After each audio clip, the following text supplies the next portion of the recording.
Well, good morning, everybody. Thank you. We'll probably have a few more popping in here, but we'll get rolling. Welcome and to our 2026 leadership training. This is day one. Day two will be Thursday at the same time, same link. Um, so, uh, as, let's see, see if we can get people muted here. So feel free to introduce yourself in chat. Your Put your name there, put your chapter. If you have a position in your chapter, throw that in there if you wish. Um, uh, we have a thing here to drop your favorite ice cream flavor in there and what you hope to gain from today's training. But speaking of ice cream, we're going to do a real quick little poll here, and I didn't get some of the ones that everybody was talking about, like lavender ice cream or raspberry sorbet, or but just to see where people sit with their ice cream preferences.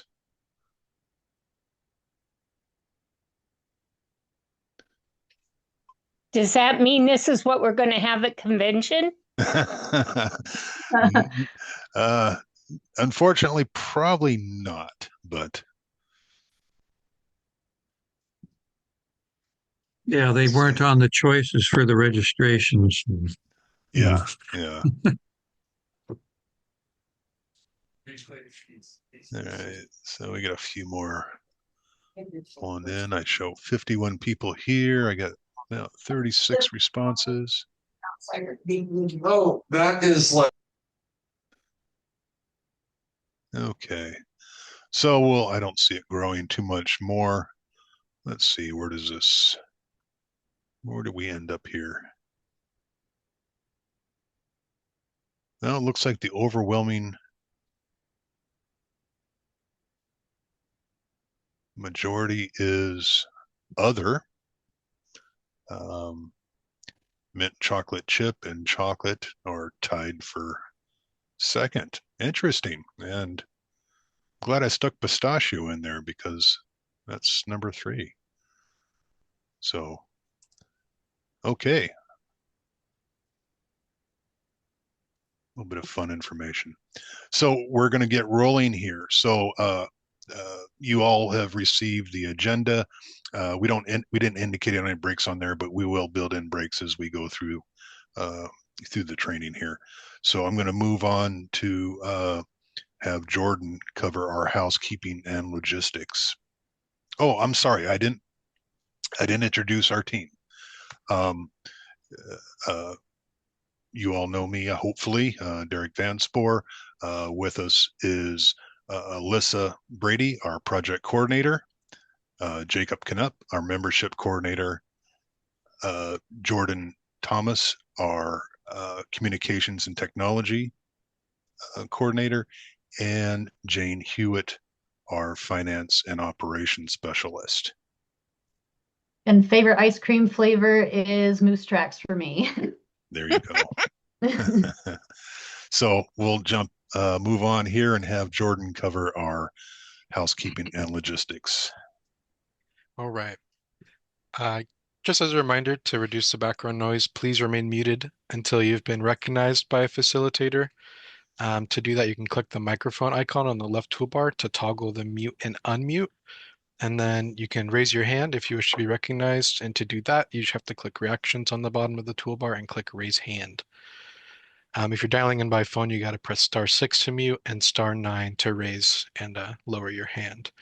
You may share or ask questions in chat at any time, but please limit the side discussions in the chat to keep the posts from getting buried. And if you have an unstable connection, it's always good to try and turn off your camera, and if the issue persists, to leave and rejoin through the meeting link. There will also be some interactive elements to today's training. So to keep us on time, we may need to limit the amount of speakers, and time to speak is needed. Make space for all the voices and to give all an opportunity to speak. We'll first call on those whose hands are raised that have not spoken yet. And then following the training, there will be some optional breakout groups for discussion. At the end of today's training, we will ask you to share your key takeaways, and we will form the breakout groups, if necessary, around those takeaways for those of you who wish to stay after the training and explore those in more depth. Thank you, Jordan. So today's training is a little bit different. It's structured more around our strategic plan work and the recommendations provided by our special task force that worked for a couple years very earnestly in building out their recommendations to the executive board. One of the recommendations that was presented was roles and responsibilities, and they developed a list of minimum expectations, one for the executive board, one for our standing committees, and one for chapter leaders. And of course, we're going to jump into the chapter leaders one today.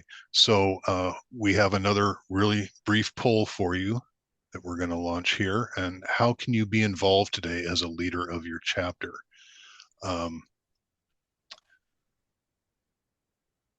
So if you want to take a minute and read through those and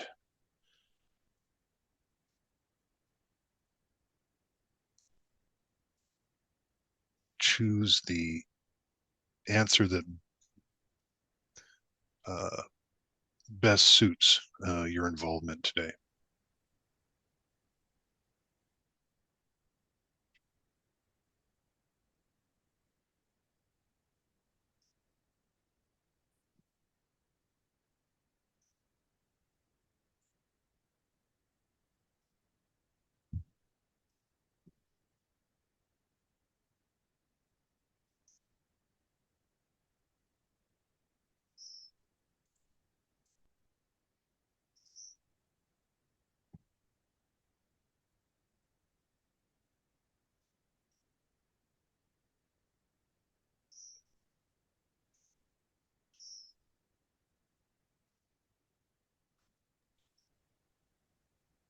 Is this more than one answer? You can give one more than one answer? I think it says it's multiple choice, so I there made it may be, multiple choice. yeah. Mhm. You can select more than one. Okay, good.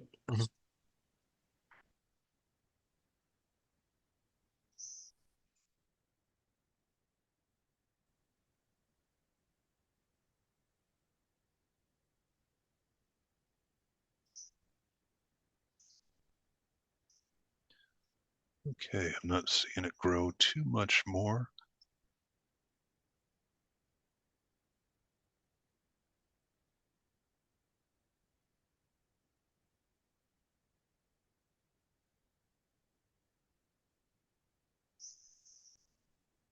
But we're doing something, we're answering questions. Oh.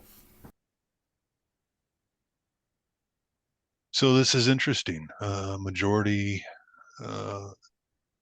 appears to be encouraging member involvement through a broad network of communications. It's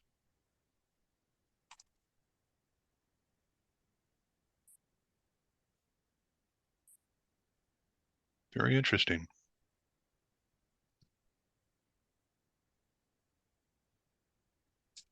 So it looks like our top answers are encouraging member involvement through communications and engaging members in political advocacy.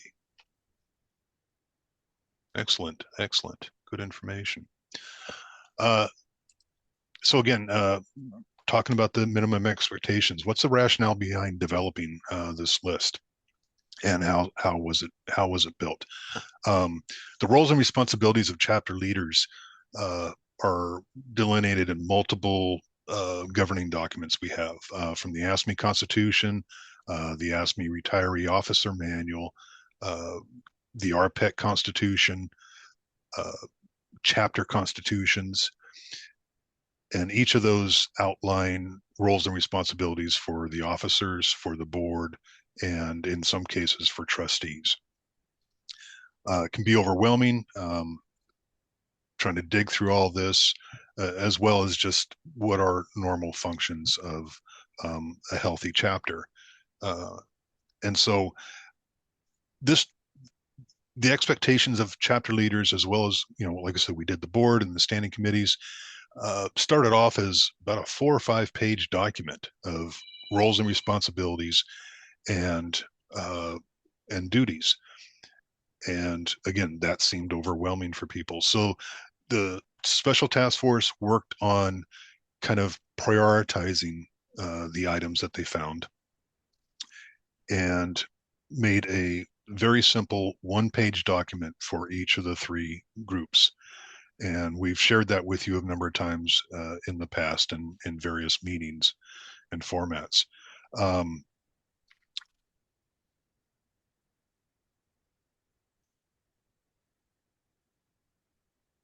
So let's see. Key components of the minimum expectations is running chapters, basically holding meetings, making sure your executive board positions are filled, delegating responsibilities to other officers and committee chairs, communicating with the district board representatives, perform the duties according to the Constitution, both the RPEC, the chapter Constitution, and ASME, following financial standards. Second item would be membership recruitment, retention, and engagement. Is trying to assure that if you have a full executive board, appoint a membership committee, increase the number of dues paying members. We do annual recruitment drives out of the council office, but one of the most effective recruitment methods is member-to-member recruitment, chapter level recruitment. And as an organization, we've kind of strayed away from that. And that's the best way to get people involved. If you're out there recruiting members, chances are those members are going to feel engaged and start attending meetings and potentially taking on leadership roles. Legislative and political advocacy is another section of this. Again, if when all the board positions are filled, appoint a legislative committee or a chair for that, and work to engage in legislative and political advocacy. Build and sustain relationships with local and state elected officials, and support council office mobilizations. Membership communication is essential to engage your members. We do communications out of the office, but we can only do so much, and so it's essential that you produce a chapter newsletter and make it available both as a printed edition and a digital edition. Some people just like to get by email, and some people prefer to have a piece of paper in their hand. Communicate with your members when supporting mobilization and legislative efforts. And promote RPEC events, such as trainings like this, or Legislative Day, convention, etc., as well as a lot of our educational webinars. And then build chapter committees to support recruitment, retention, and engagement. When possible, appoint a membership committee chair and establish a committee. Appoint a legislative committee chair and establish a committee. And if you can, appoint a PAC chair. If you don't have that involvement, delegate some responsibility with your executive board members and ask them to at least serve in that role for a short time. And it can be a rotating position. You can have members, 1 month or during one group of meetings, attend legislative meetings, state legislative meetings, and report back to your chapter, attend membership committee meetings and report back. It doesn't have to be an assigned role. It can be a rotating responsibility. And so again, those are the minimum expectations, kind of groups. It's a one-page document, and it is available in your handbooks. And so we will move on to membership recruitment and engagement. Jacob, take it away. Yeah, so in this section of the training, we're going to cover organizing, what is organizing, promoting member involvement and different ways to do that. Chapter meetings and alternative formats, things such as, what might make a meeting successful, and then delegating tasks and how to do that, and what kind of tasks are good for delegating. First, Alyssa is going to start with organizing. Yeah, thank you. Yeah, so with organizing, we're talking about organizing people, and I wanted to see if anyone wanted to take a guess at what that is. I know a lot of you do have organizing experience, but not everyone does. Does anyone want to put a hand up and tell us what we're talking about when we say organizing people, or post it in the chat?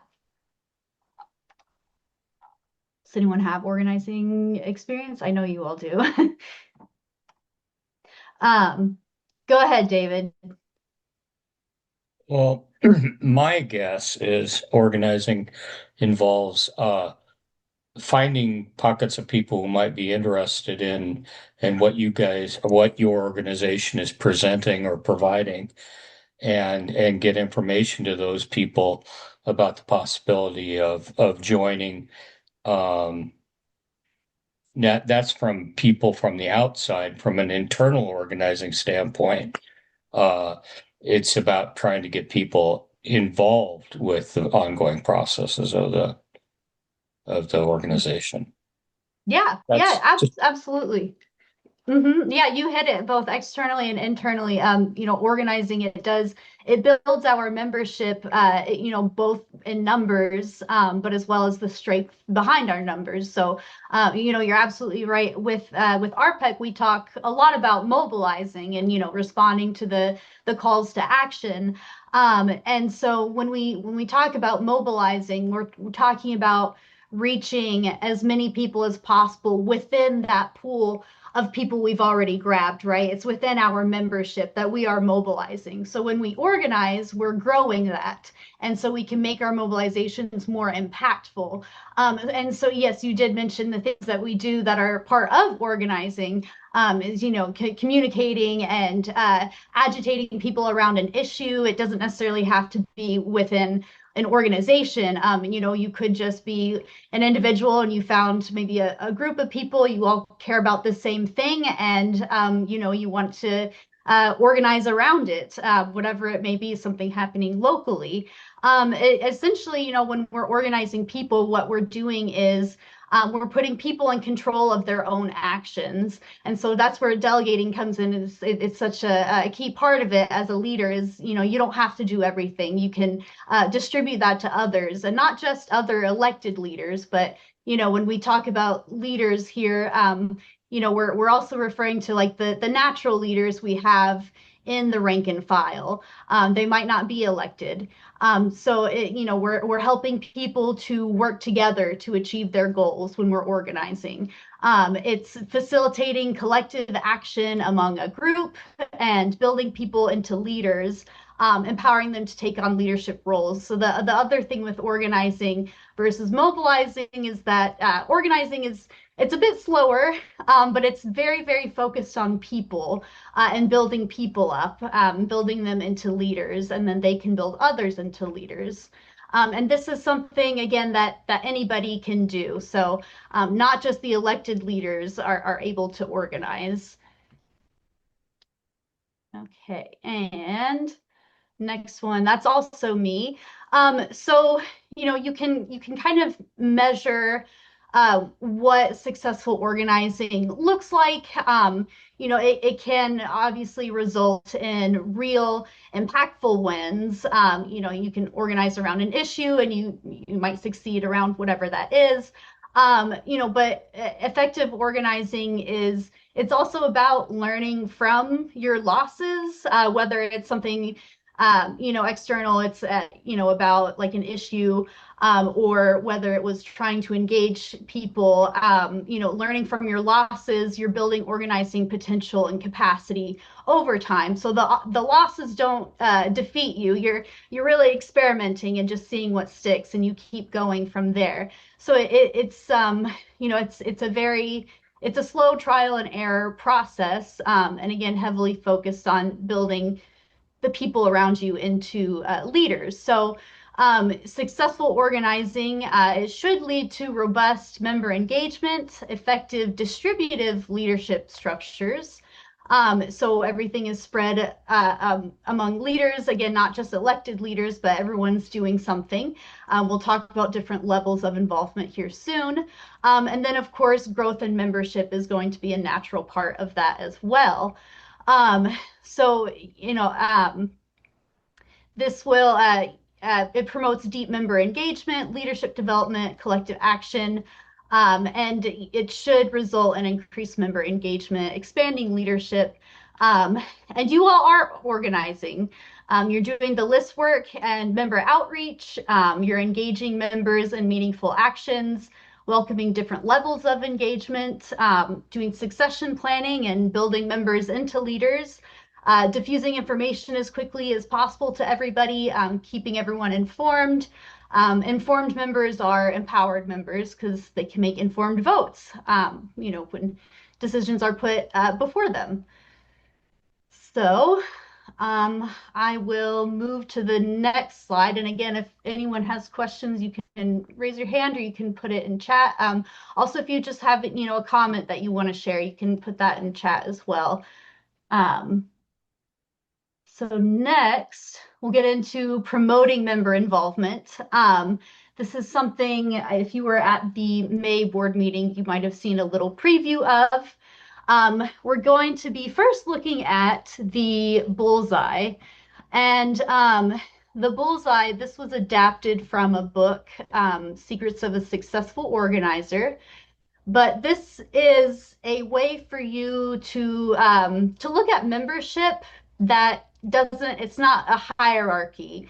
It's looking at as a bullseye where your core group are kind of your leaders, but you're reframing it again so you don't have a hierarchical structure. So your core group of organizers, many of you are in the core group of your chapter. But you're always thinking about how you can involve others in actions. These people are elected leaders and they're also unelected leaders. It should be a mix of both that you have in your core group. We're not just focusing on the titles. So the core group, they're the ones that are probably planning and like bottom lining a lot of the actions. They're working to bring more members into that core. And then the activists are just the ring outside of your core. They can carry out, or be responsible for direct asks of them. They can help you with getting members involved. They may not be the one that is going to bottom line a certain action, though.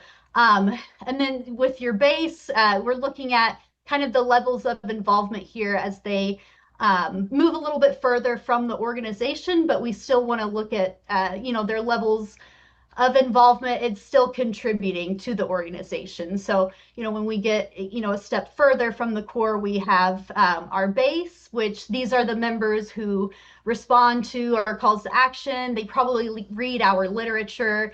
They'll sign in pro. They may or may not show up to meetings. They're not going to do much to involve others. And then you've got your supporters, which, those members are probably the ones we don't really hear from.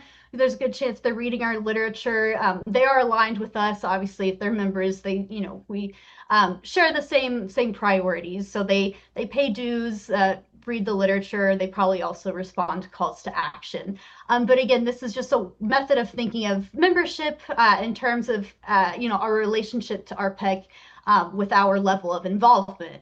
And that can change over time too, based on what else we have going on in our lives. It might pull us further from the core, or we might have more free time. We can move a little bit closer to the core. Or, it might vary with what group you're in. Maybe you're in a committee, but, you're also in your chapter, maybe you're in the core group of your chapter, but the committee, you're an activist. So again, it varies, and we're looking at involvement as, everything is a contribution. Okay, anything on that? I'll move ahead here. Yeah, so aim for the bullseye, looking at involvement, not so much as being yes or no, but as a matter of degrees. So, starting with entry level asks, as we mentioned, it can change due to various circumstances, how close we are to the core. And you can we'll be talking about ways that you can bring more people closer to your core, building more people into leaders, by starting with easy asks that would they encourage broad member participation and then gradually increase level of involvement from there. And when we talk about gradually increasing level of involvement, we don't want to increase it too fast. We don't want to leave anyone behind. We also don't want to scare anybody if suddenly thinking that there's a lot of responsibilities put on them. Okay, and then next we got, go ahead, Jacob. Yeah, so we're going to talk about some reasons why members don't participate. The first thing being passivity. So, thinking that, oh, somebody else will take care of it. So that's the definition of what's called the bystander effect. Nobody else will, or if people assume that somebody else will do the work or do the task, then nothing gets accomplished because we've got everybody thinking that exact thing, whether it be thinking that the staff will take care of it, that your elected leaders in your chapter will take care of it, or whatever. That is the bystander effect. So one way or one reason why members might not participate is because involvement doesn't produce results. So what I mean by that is participation may feel meaningless to them if their involvement makes little difference in the outcome in whatever activity meeting that is in question. Things like being excluded from decision making. The only choices that members get to make is regarding voting for officers and ratification of motions. So the impression that somebody might get from that is that members don't count and participation seems like a waste of time. Another way that that might be perceived is the individual versus the collective mindset. One individual may seem insignificant compared to a whole group. Like, I'm one person. There will be 100 people at this protest or whatever event it is that is being discussed. So my presence makes very little difference.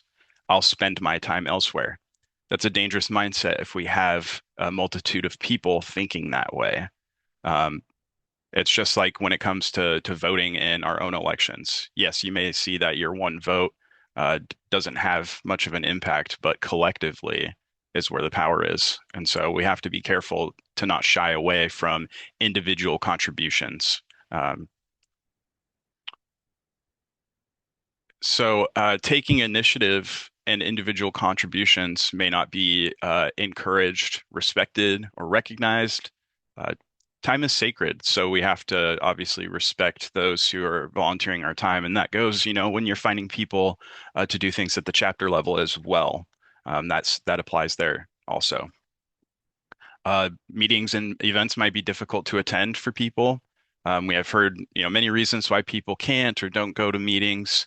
So, some ideas like rotating locations, or if you're in a large geographical area, offering Zoom, like a hybrid meeting, improves accessibility, and you might bring in some other groups of members that you otherwise haven't been seeing engaged. And then lastly, we're always competing for our members' time. So if they have other things that they're busy with or other priorities, other groups that they're involved with, they might just be busy and not have the time. But that's why we have to show that RPEC is the place where they should commit most of their time to and that it's worth it for them. Next slide, please.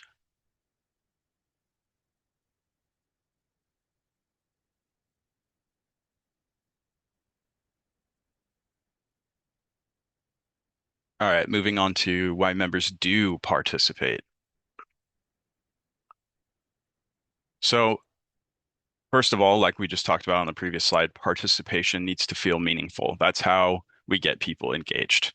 And how can we do that? How can we make participation feel meaningful?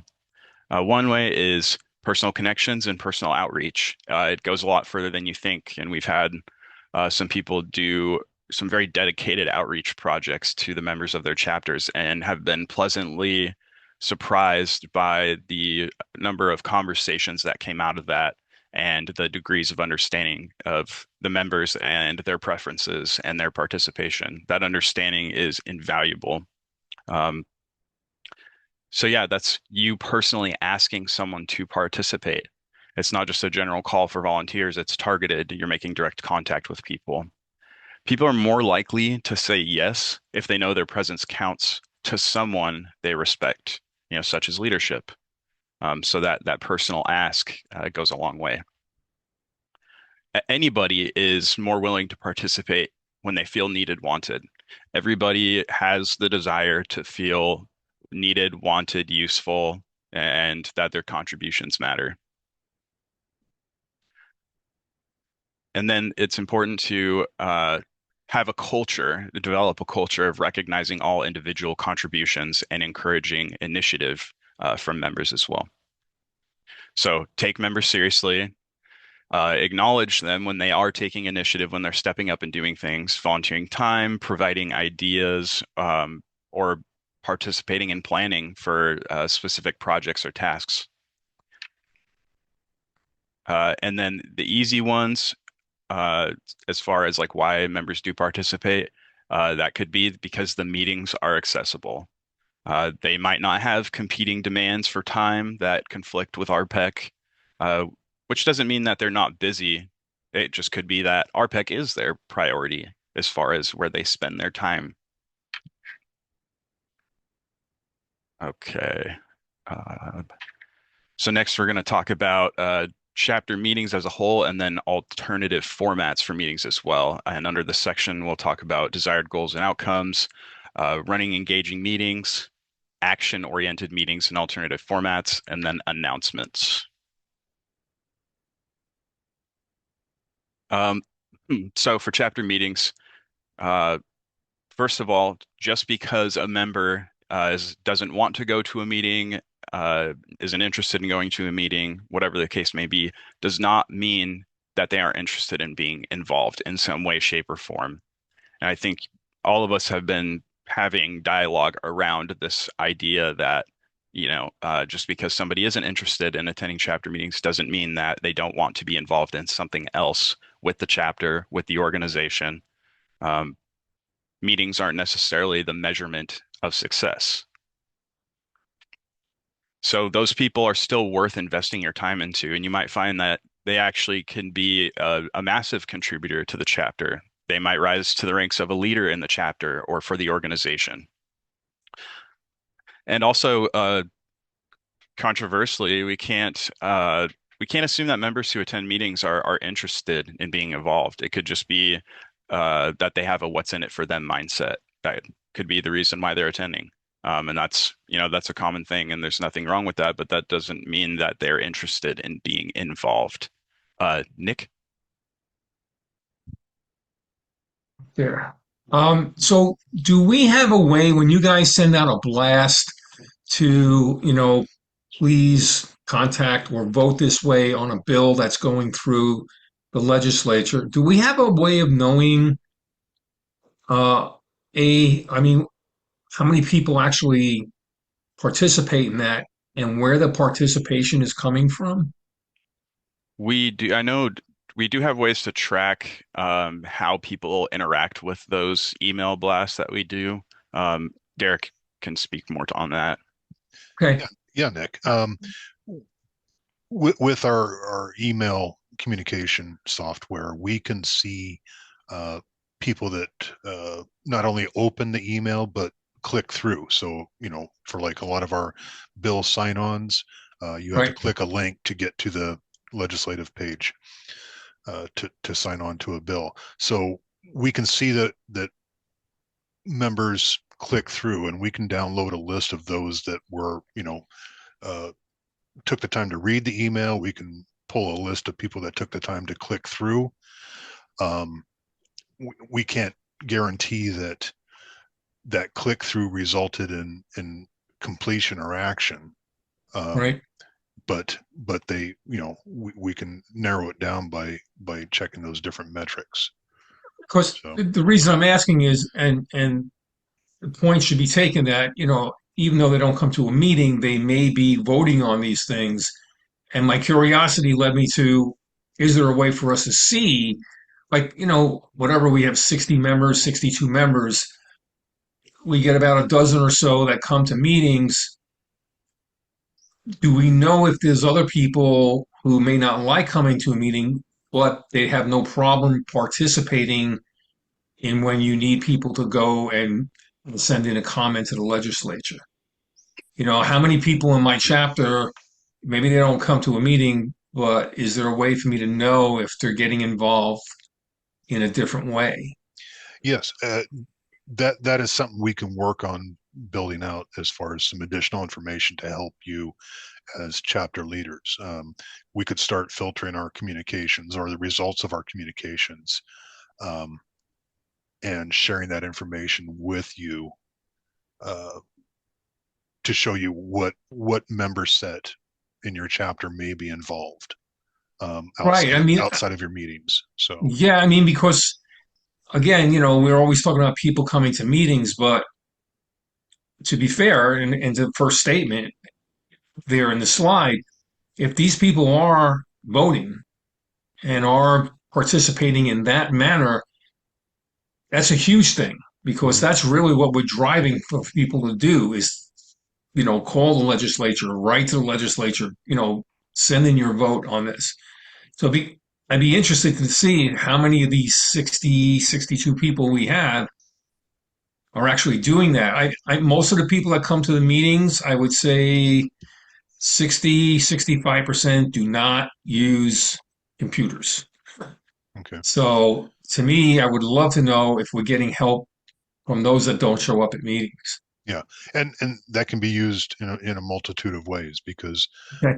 you can look at your meeting attendance list and you know who your core group is or who your activists are, but we can start sharing the results of communications with you, and you can see others that are engaged in your chapter that may be outlining that bullseye a little bit, and work on means to actually engage those particular members more and maybe find a means of bringing them closer to that core, somehow. So it's definitely something that we will work on, getting additional information out to you on our communications and the results of those. Thanks. Good question, Nick. Steve. Yeah, my question is kind of aligned with Nick's, and that is, and maybe Derek can answer this, is when members answer a call to action, it gets registered at the legislature. And I was wondering, do we compare with what you are saying you can do with that list of people who have responded to the legislative committee? Can we do that? Theoretically, yes. It's pretty labor intensive, especially on, something like, our COLA bill. I mean, last session, we had outstanding numbers of people that registered pro on the bill, but it wasn't just RPEC. We had the other teacher organizations, we had other labor, and non-members responding to that. So it's the list in the legislature is downloadable, but the best we can do is maybe try to fill. That's why we do ask that people say that they're with RPEC, so that we can identify RPEC members out of there. But doing that matchup would be pretty labor intensive. But theoretically, it could be matched to see what members are doing. But we'll be looking at that more, because the other thing is, I mentioned earlier that we can see the click through, and we can pull the numbers from, say, a sign-in support effort, and see how many actually signed in versus how many click through and what the difference is there. That maybe, there, there will be a portion that kind of abandoned that at some point, for whatever reason, an Yeah, interruption or just weren't interested in following through. But I, we can I do was that. just wondering if I've Yeah. missed any feedback from that somewhere along the line. It's actually been put out. No, Has there been feedback done on that? we really haven't dug that deep into it. It's something Okay. that we're exploring more, is to do more analyzation of our communications and the results of those communications.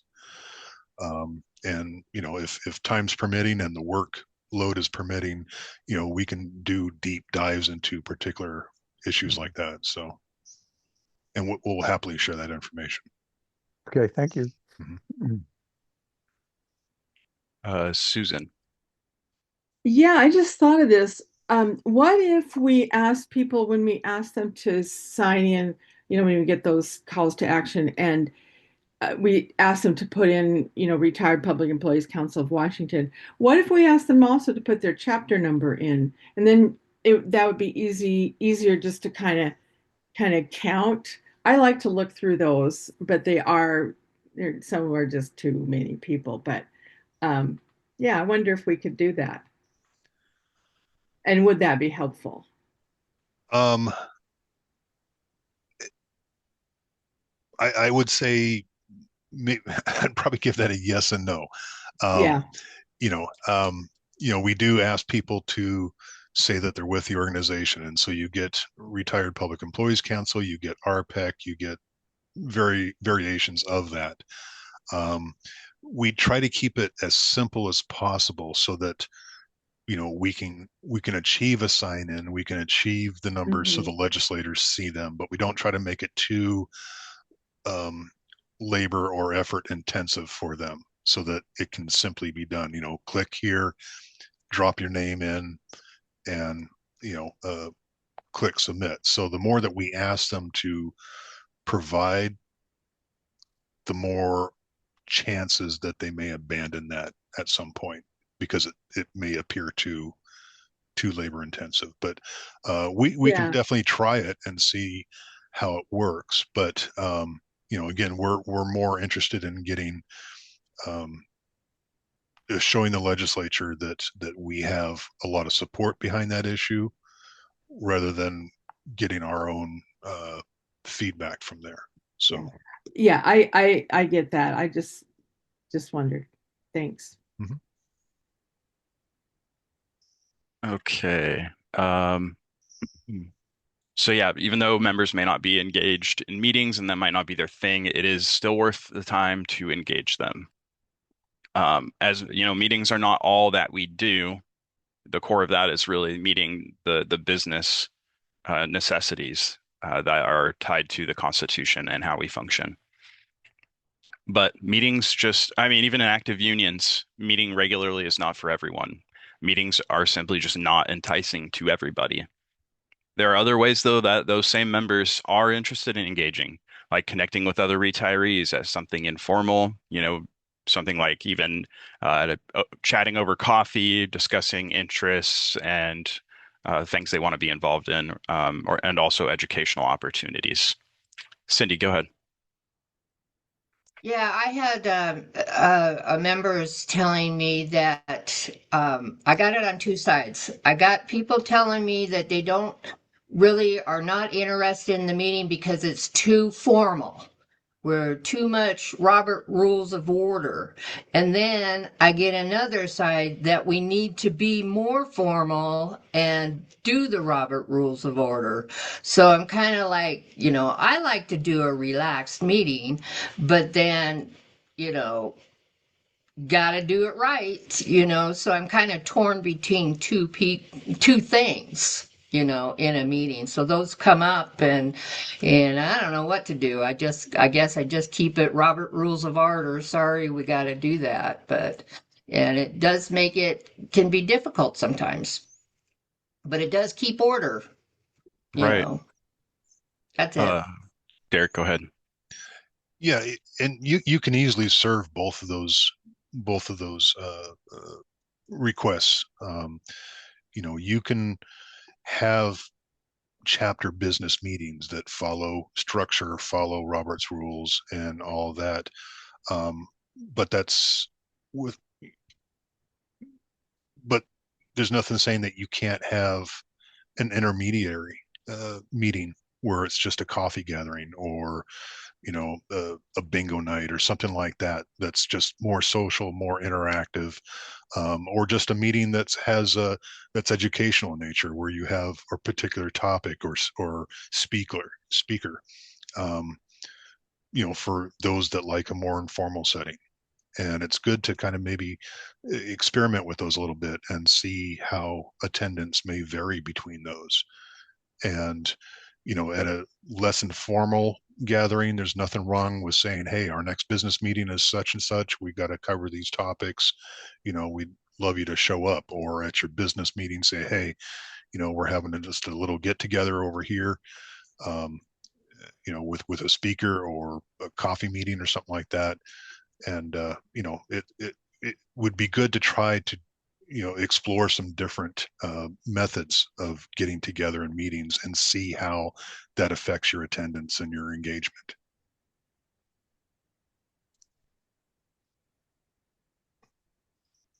Thanks for that, Derek.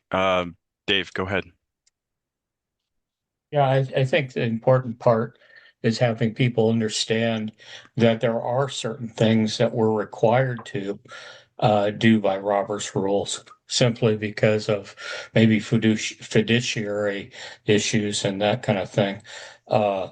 And so, yeah, if people want to have those discussions about why certain things are having to go through Robert's rules as opposed to, yeah, that might be clarified for folks too. Absolutely. Yeah. Thanks for that, Dave. Uh, Terry, go ahead.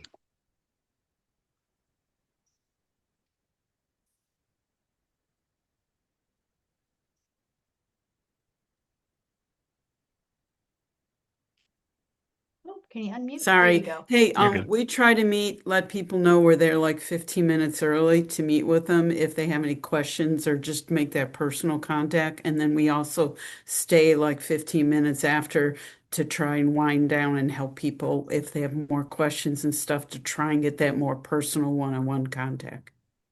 That's great, Terry. Yeah, We thanks for do sharing both. that. Yeah, that's wonderful. Okay. That's a great idea. Uh, Leslie, go ahead.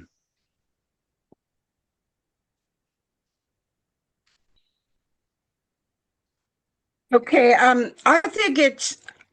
I really like the idea that there's the rule of order because sometimes you can get lost in conversations and then it becomes a little bit chaotic, and being able to follow some kind of structure keeps everybody on task rather than getting lost in other things. But during that time where you're discussing a particular thing, that's where you can kind of break loose and have conversations back and forth.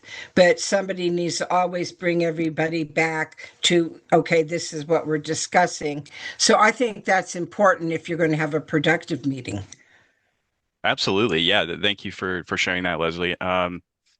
Yeah, especially when there's a lot of different discussion going on around emotion or something like that. Like maybe that's the time when it's appropriate for having a facilitator to reel people in or say, let's try to keep our responses to a few minutes each or something, just so everyone can contribute and we can get back on track with making sure we get through the agenda or something like that. Yeah, that's great, Leslie. Thank you for sharing that. Okay. All right. So lastly, just remember, meetings are important, but it's just a small part of what we do, and there's a lot more that we can do to engage members outside of meetings. Next slide, please. Okay, so what is the purpose of chapter meetings? So I'd like anybody who wants to answer this question in the chat, and then after a minute, we'll ask for a couple of volunteers just to share if they so choose to. So Go ahead and put that in the chat. What is the purpose of chapter meetings?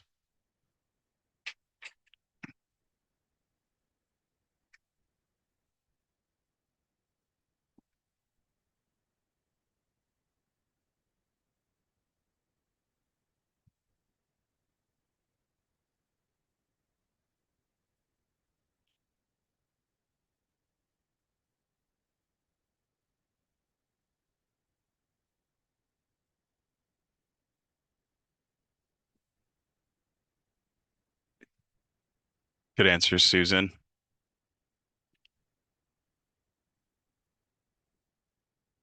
And yeah, while people are typing into the chat, if there's anybody who just wants to raise their hand and share something as well, definitely encourage that. I'm going to read Susan's out loud for the sake of people watching the recording later. Good point. Yeah, Susan says we hear over and over that members want to know what we're doing. They like the newsletters. Martin says the purpose of chapter meetings is to conduct business, social gathering, to hear speakers. David, do the chapters business and involve as many folks as possible. Keep people informed. Carol, thank you. I'll let you take over, Jacob. Purpose of chapter meetings are to plan, organize, and implement chapter business. Also a time to meet socially. Thanks for that, Neil. Leslie, to keep people informed of the results of our efforts, what causes we are working on. And then Teresa, business of the chapter, to welcome new folks, promote convention and leadership, informal visiting time built in as well. Kathy, information on what is going on, social contact, speakers are popular. Nick, first and foremost, meetings are for doing the business of the chapter. Second is to provide information on what the organization is doing. Teresa, update on what is happening at the council and local level. Also to approve chapter business. All great answers. Thank you for that, guys. And so that just kind of fits into categories such as like, yeah, to educate and inform, to activate members, that's engaging them, build connections and solidarity, decision making, transparency. You know, I saw multiple people mentioned so that members know what's going on. That's transparency. And to engage prospective members. Oh, and Lois added, for members to hold officers accountable on the finances and actions that were voted on. That is super important. So thank you for mentioning that, Lois. That is part of that transparency piece of it as well. Great answers, everybody. Thanks for your contributions on that. And Carol, making people feel they count and that they have a say. Absolutely. They need to feel like that their contribution, their opinion carries some weight. 100%. Okay. Go ahead and move on. Oh, we already did. Okay. How do you measure the success of a meeting? Again, feel free to drop some answers in the chat. And if you wanted to share out loud, you can also raise your hand to do that as well.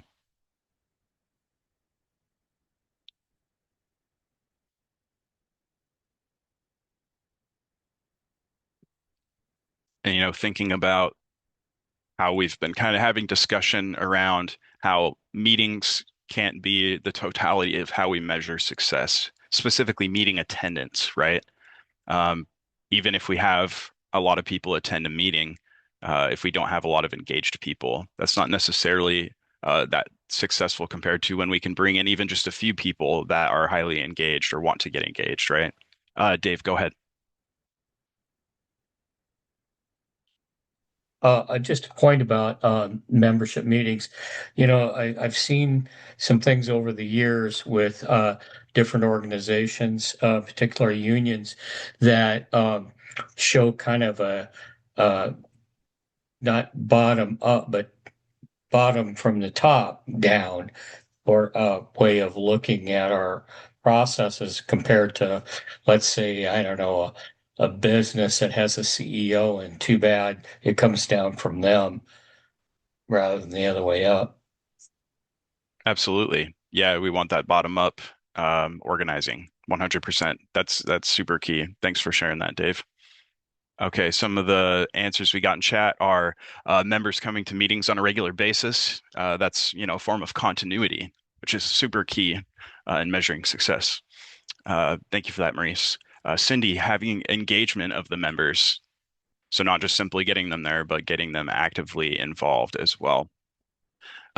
Teresa says that having one more person than the last meeting um, is efficient and starts and ends on time with time for some informal visiting and possibly refreshments. So then you kind of hit the business and the social for those who choose 2 in 1. So Martin, to measure the success of meetings through attendance and engagement. Absolutely. Susan, she says, I keep thinking it's the number of attendees, but it is more about what members do outside the meeting. That is a critical insight, Susan. Thank you for sharing that. Absolutely.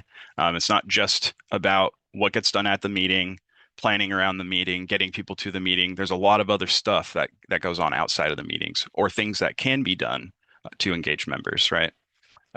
Ruth, do new attendees return? Yes, absolutely.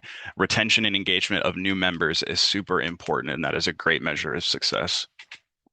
Barb, people staying after to chat and ask about what was discussed and ask to get more involved. 100%. If people are showing a desire to continue and get more involved, that is absolutely a measure of success. Maurice, members wanting to be involved in leadership of the chapter. Absolutely. Those are our most ambitious. They want to be at the core of the activities of the chapter. And Leslie, good involvement with the whole group, ending with next steps. Absolutely. Yes. Walking away from a meeting with a sense of continuity and knowing that it'll lead to additional actions or activities.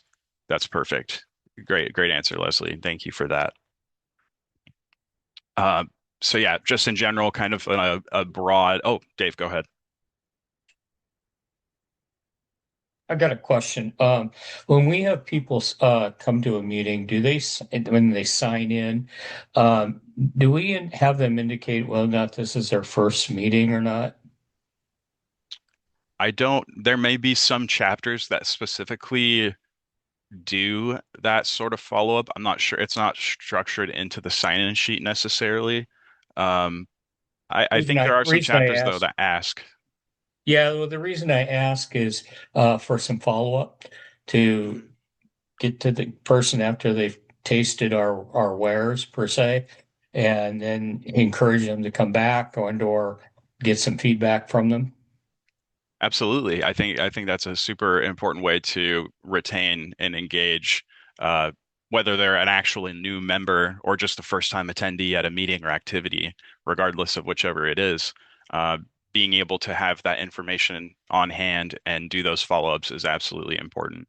Oh, Cindy, did you have something to add on to Yeah. this? Yeah, I was just going to say, we ask at the beginning of the meeting, do we have any new members here? And we pretty much can recognize, if somebody's new and hasn't been there. I do say on the sign-in sheet, I don't go up there, we don't go back up there and look and see if there's we don't have it on there, but we don't really, so asking at the beginning of the meeting, and then we go from there, try to sit them with somebody who, can mentor them, so yeah, so mentioning it at the beginning of the meeting is Thanks for what we do. chiming in. Yeah, that's great, Cindy. Thanks for chiming in on that. So yeah, there was an example I was trying to think of there, Dave. So, um, and then oh, Helen, go ahead.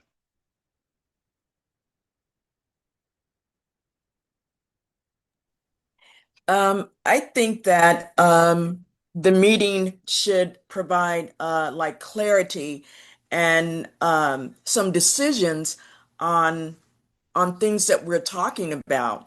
And people that come, for example, the PERS 1 issue, people that aren't in PERS 1 have a hard time understanding what the cola issue is and how that all came about and things like that. So I think the meeting should provide clarity and give us some type of decision on what we can do about these issues.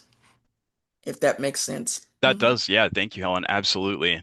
Um, yeah, having, clearly stated goals, outcomes, and making that actionable, right? Uh, Taking the discussion and moving that forward into an actual doable thing is super critical. And part of that is educating members so that they totally understand the issues that are being discussed. Thanks for that, Helen. Derek, go ahead. Yeah, I just wanted to add that we're happy, more than happy to help you out with that if you're having discussions at your chapter about issues like the Plan One COLA or maybe the Medicare explicit subsidy through PEB or something. If you know you're going to be talking about it at a chapter meeting, reach out to us. We'll be happy to give you some talking points or run you through a little education process so that you can actually provide that clarity to your members. Thank Absolutely. you. Paulette. Yeah, since Helen brought that up, I just have want to ask a question. When we talk about Here's One, and we're explaining how that process started and how it ended, and when you have members saying that they getting tired of hearing about Pierce One, and when you ask a member, well, okay, if you're tired of hearing about Pierce One after you explain how it started and everything, how everything ended, they said they already know, but they're tired of hearing about it. So when you ask a member, well, what would you like? What would you like for your chapter to do for you? What is it you need? But you don't get no answer from them, but they complain. How do we how do you go by navigating that? Well, that's one of those issues that you just kind of have to work with diplomatically. You can share understanding that maybe they're tired of hearing about it, but it's an ongoing issue, and we have not only many members of our organization, but many members of Plan One across the state that are affected by this, that are struggling to pay bills or buy medications or pay rent or their mortgage or something, and that this is a very important issue that we need to keep our members educated on and on our front line, just like our other issues, just like when we come up with an issue with Medicare or Social Security or any one of those. It may not always be applicable to every single person, and I would just ask them to be understanding that it's all part of our overall agenda, legislative priorities, and that I'm sure that they'll find other issues that we're presenting information on applicable and interesting to them. So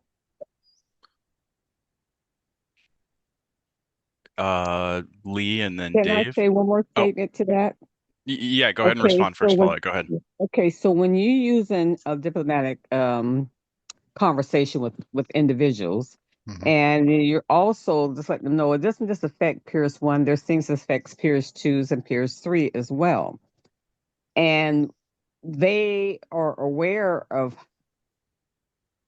people struggling, people who's been longtime members of Peers One, who's struggling for medication, buying food, and et cetera. But it appears that they just don't really care, and it appears, and you have to hold your composure when you're talking to an individual about this. It appears that they just don't care, or they just don't have humanity for others, and just self-centered. That's the way I took it, but that's not the way I brought it back to the member, but that's the way I took it.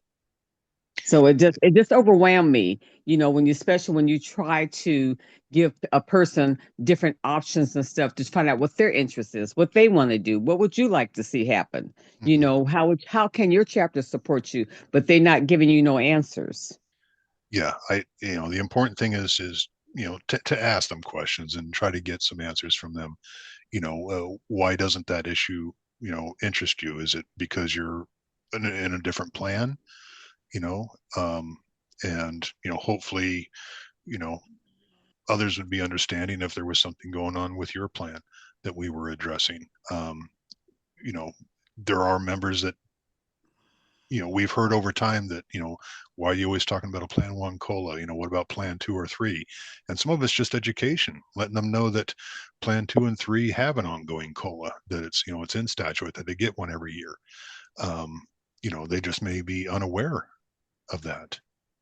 And so that's why they find it, not interesting or whatever. So, it doesn't have to be dealt with in a chapter function. You can always say, let's talk offline, and I'd be happy to find out more about your interests, and what maybe we can tailor another discussion towards something that you're more interested in. But it doesn't have to be drawn out at a chapter meeting, in front of everybody either. So No, it wasn't a chapter meeting. It was on a one-on-one conversation. But thank you, okay. Derek. Lee and then Dave. I think in a lot of respects, people need to understand that they need to be educated about what happened to PERS 1 and why we're actively pursuing PERS 1 COLAs for that group and not pursuing it for other groups. But sometimes people just want to complain. There is always that. Absolutely. And yeah, sometimes people will just, no matter what you say, maybe you can't give them a sufficient response and they're just blowing off steam. Yeah, all you can do is what Derek said, is try to get a better understanding maybe of what's important to them. Because, obviously we're in this transition period of, feeling like we're close to getting that permanent COLA, trying to look at how we can serve plans 2 and 3 members better as well. And so we're kind of at that tipping point. And so asking those kind of questions and trying to get things on the agenda for the chapter meeting maybe that address some of their concerns or the things they're interested in. And then also, yes, educating the members about the COLA issue, as Lee said, is very important too, because a lot of people don't have the history, don't understand the technicalities of the Plan 1 COLA issue. Helen and then Judy. I'd just like to say that at our district meeting that we had last week, that Paulette sponsored, there was a representative there. I think she was a senator, Mari Levitt or Mari Levitt. Levitt, yeah. Yeah. And she said that one of the ways that our COLA, the PERS 1 COLA went through was because of the response and all the letter writing that our members did. And I found that very encouraging, because a lot of times I had felt that, oh, they don't read those letters, or they don't pay any attention to that, or whatever. So for her to say that was very encouraging for me.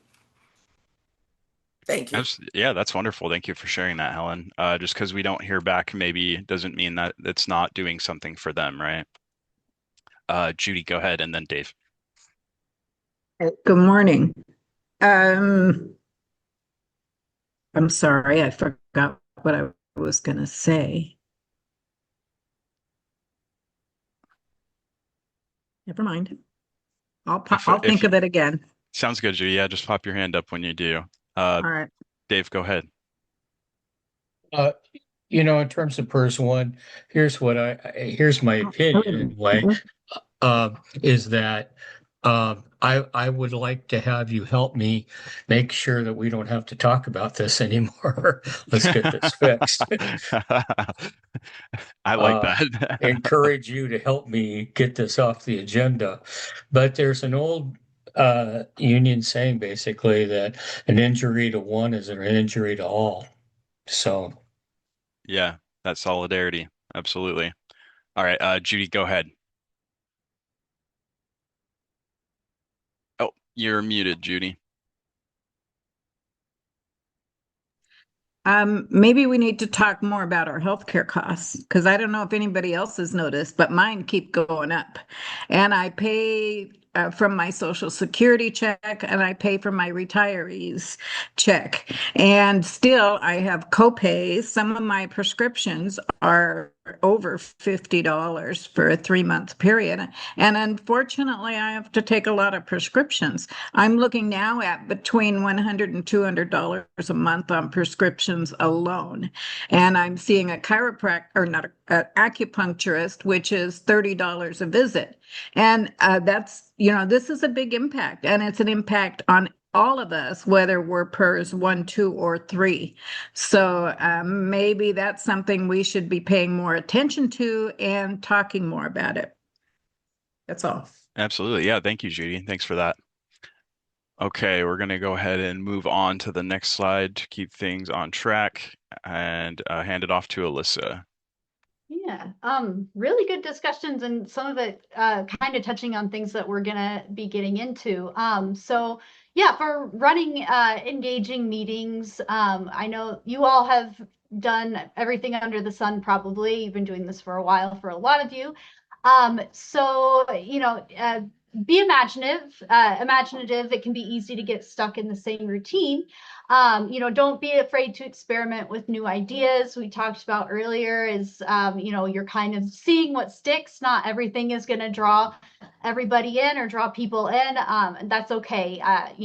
We're always learning from our losses, and we continue to build. It's a trial and error process. But there are things that you can do that you can structure the meeting so that it does involve more people, including not just the elected leaders. You can have other people facilitate the meeting, give others a chance to try that. You can rotate the tasks, such as I mentioned facilitator. You can rotate note taker, a person to reserve the meeting space, like coordinate food. Giving members a chance to lead different sections of the meeting. That's a way that you can, there's a dual purpose of you're building members into leaders over time, growing your core group as you're also running your meetings. It's a leadership development model of running your meetings whenever you can rotate things and distribute responsibilities among the group. So you can build in discussions. A lot of you will have like programming. Maybe you can have discussion after. Or it could be around like an article, presentation, short video or other reading. Maybe you put in the newsletter like a link to an article or something, or a discussion piece, like we're going to discuss this at the next meeting. Give folks a chance to read that. And maybe at the meeting you break into smaller groups for discussion, to get more people involved. So, obviously don't let the meetings go for too long. A lot of you talked about having time at the beginning or the end for socializing. That's fantastic. I've seen people, they recommend saving time for socializing at the end of the meeting so people will stick around, and that you can get the business done, have people stick around, and you can socialize after. And I'm glad Susan Lashinsky mentioned this, because I was going to touch on this. Have space at the end of the meeting too for members to share feedback. Ask members what they want. Ask them about what they want at the next meeting or at a future meeting. Ask them how they liked the meeting, the flow of it. Was it too formal, too informal? How can we make it feel like a space that's more inviting for someone that's newer to try and participate? Robert's rules can be scary, but it is also important to use, because then we can democratically make decisions. So we do have to follow it, but we're going to try and find a way to make it accessible so that a new person can come in and kind of follow what's going on as well. And that way we can encourage more participation. And then I have a note here too, is, when you look at the standard Robert's Rules agendas, you've got like president's report, officer's report. Something that you could consider is, unless it's like constitutionally mandated, or if there's going to be discussion around it, is maybe in your reports, it's something that could be printed, it can be distributed ahead of time to members, and then you can save that time in the meeting for something else. Alternatively though, liaisons are great. And some of you have liaisons that, they're you tend to call them like a delegate, but they go to like the Central Labor Council, or, you might have someone they liaise with, like a partner organization, like a local, in your area, like that, they can share information about what this group is doing. And so, that's a way you can give a kind of sort of basic responsibility to someone, have them liaise for you. Let that person, if you do have those people, let them have time to do a verbal report. That follow-up is important. When you give someone like a task to do, following up with them shows them that it was something important, it was meaningful. And it gives meaning to the time that these volunteers, or that these members have volunteered. So again, that you can fully structure your meetings so that every part of it is run by the membership. And I'd be happy to get more into different structures at some point if folks ever want to offline with me. I've done a couple of experiments that have been pretty fascinating for leadership development. Let's see, we've got a break coming up here soon. I kind of already touched on this. I actually think I needed to get rid of this slide. It might be an extra here. So let's see. All right. This will be, Derek, do you want to do this slide and then we'll go to break? Oh, he's muted. He's muted.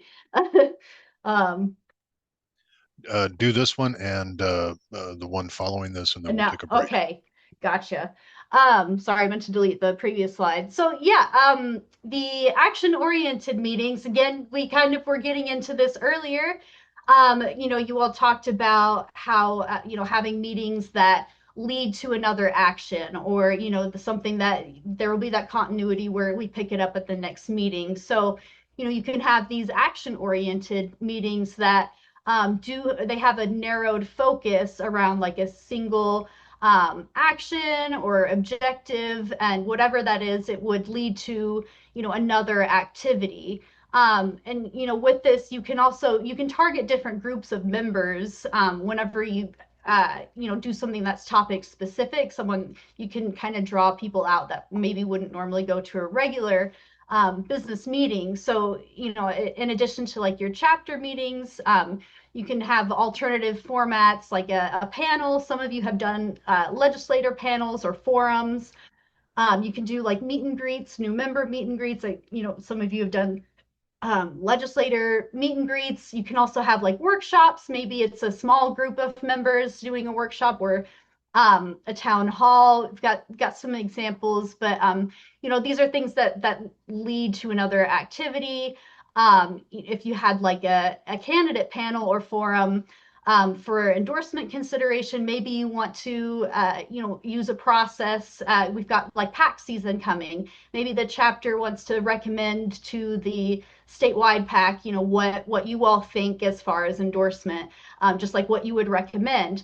You would want to, put that to the vote and involve members in that decision making. You could have a meeting where it's just the panel, and then the following meeting is where you would have deliberations and members voting on what they think. And you can get valuable discussion out of that. You might, there might be disagreements, but the discussion is valuable, and like, exposing people to the different plurality of perspectives is also very useful. So there's a lot of different things that you can get out of these different ways of engaging people. Same thing with like a workshop. It could be focused on a specific project or proposal. Then, that group working on it, they bring it forward to a regular chapter meeting. That's where there will be action taken, would be at the chapter meeting. So, again, there's small action that leads to something larger, where a decision would be made or brought before the membership at a regular meeting. Go ahead, Lee.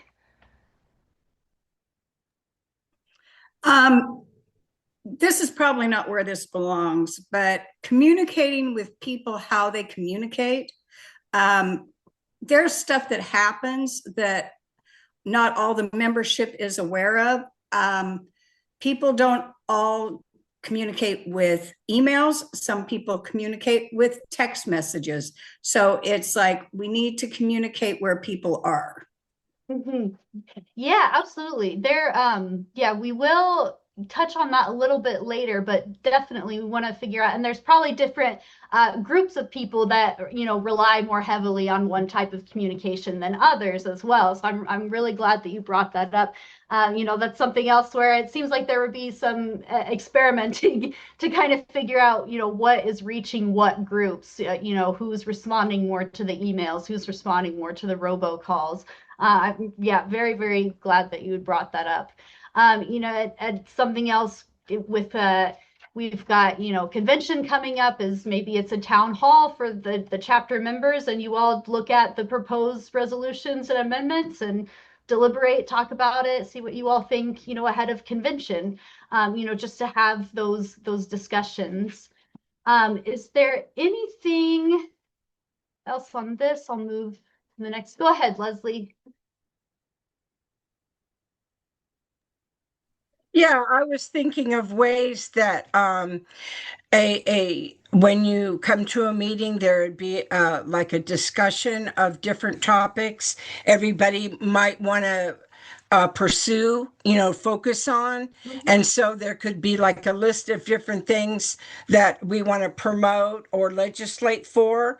And then we could like take a vote and see which one we want to concentrate on, and then spend, I don't know, a month or two focusing on that and finding ways to get engaged with the legislator or ourselves or the whole group to focus on that activity and do that through the year. Is that a good idea?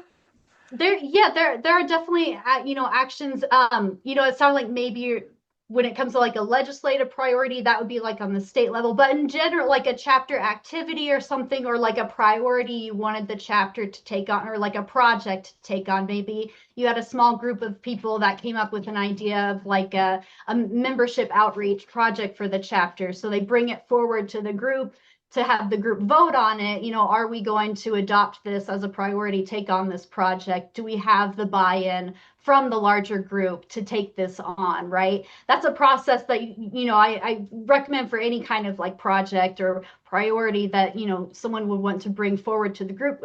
Even if it's like a resolution that, a single author wanted to bring forward, that's kind of, a process that you would want to, put in place, is trying to get the buy-in from the rest of the group, and putting it to the vote from the rest of the group to see, do you all want to take this on as a priority? Can we now get the support from the larger group on this? So absolutely, yeah. Yeah, wonderfully said. Thank you. Yeah, Thank you. of course. And I think that, oh yeah, I advanced to the next slide on accident. So go ahead, Jacob. All right, And we're we'll take a gonna break. burn through this real quick so we can get to our first break. So talking about announcements, this is regarding making sure the members understand entirely what's going on, what's the purpose, what's going to be discussed, what are we looking to vote on, right? So we don't want any surprises. We want members to know what to expect for any activity that we're trying to get them to get involved in, whether that's a chapter meeting or some sort of local advocacy or whatever that might be. What are the goals and the outcomes that we're looking for? Explain to the members what this will look like, what will come up. You could even, like the same as how you might propose an agenda and include that in the newsletter. Your agenda could also include motions, specific actions that you're expecting to have voted on at the chapter meeting, right? So that way you can kind of prep in advance and members can be aware of what exactly the chapter is going to be taking action on. Also, extend invitations for meetings or other activities to spouses or partners of members, or maybe their caretakers, any of their family that it might be relevant to them what's being discussed. Active union members, which are potential future members for us as well, and could be some of the more engaged people that have organizing experience and other skill sets like that as well through their union involvement. And then prospective members in general as well. Obviously, these people that aren't RPEC members would not be voting members, so they wouldn't be able to vote on actions and things for the chapters. And then in chapter elections, I know it doesn't happen too often, but when there are contested elections, like or even regardless, having candidate statements about the candidates in like a newsletter or something like that. But yeah, if you do have like a contested office for the chapter, like hosting a candidate panel, so that members of the chapter can ask questions to those people, things like that. Cindy, go ahead. You know, I like this. I took a picture of this here because at our meetings we have a meeting. I mean, we meet an hour before our meeting starts. So pretty much we're just kind of visiting and talking to each other. I'm running around doing a bunch of stuff, but this would be a great. I just see some stuff in here that we can do beforehand. And I love this. And are you going to be sending this out? Yes, absolutely. Because yeah, yeah. Thank you for that. I appreciate this. That's good. That's great to hear, Cindy. Yeah, I look forward to Yeah, seeing how it might inspire some change. So thank you. yeah. Priscilla, go ahead. Okay, yeah, thanks. Um, all these things sound very, very good. I don't have a problem with anything, any of this. It does seem overwhelming, because, well, my first question really is about, can we get the leadership, chapter one, can we get like a characteristic of the chapter in terms of the membership? Most of all my working time was in Seattle, but now I'm here in Bonnie Lake, kind of a urban ruralness, and I kind of just forgot that the Buckley School for the Hearing Impaired is here. Right. But a lot of I get the sense that a lot of members for chapter one are much older. The PERS one, much older, as opposed to the people coming who are retiring. It's like we're kind of now moving out of the baby boomer age, and the people coming out now retiring are more the millennials, who Right. might be more into the technology, more so than the folks who, PERS one. So because I, just trying to look out and see, well, all this is nice, but people, so there needs to be a thinking in regards to the people who are much older and like in their 80s. They're not even, as one other gentleman said, that 60% of the membership, they're not computer savvy. They don't even own a computer. They don't have a smartwatch, and they're not doing all that. As Right. opposed to people who are much younger coming out of retirement. So my overall question is there a way of getting kind of a characteristic for like any chapter one, chapter 13? Can we kind of see, do we have some kind of a sense of the membership? Like kind of common characteristics of the members of that chapter or things that they might have in common with each other that might be a like issue to unify around. Is that kind of what you're speaking to, Priscilla? Well, that and the demographics. Oh, okay. Yeah, And absolutely. and the demographics. Yeah, absolutely. Surveys, that's my big thing, but I'll let Okay. so that's something we will actually talk about more too later in this training as well. But absolutely, we can do Okay. surveys. We can do surveys at the chapter level. We can dig deep into demographics, preferences, interests. Okay. And we're going to be doing a big survey later this year that will help us in general for the organization, but there's ways to do that for the chapter as well. So, Okay. Derek, did you have something to add to that? Yeah, I was just going to say that, in our database, and Jacob provides a lot of information to chapters, even in your rosters. Um, we can let you know kind of a breakdown by plan of how your membership looks, or we can do a little bit of extra work and maybe give you kind of an age breakdown of your membership for information we have. We don't have birthdays on everybody.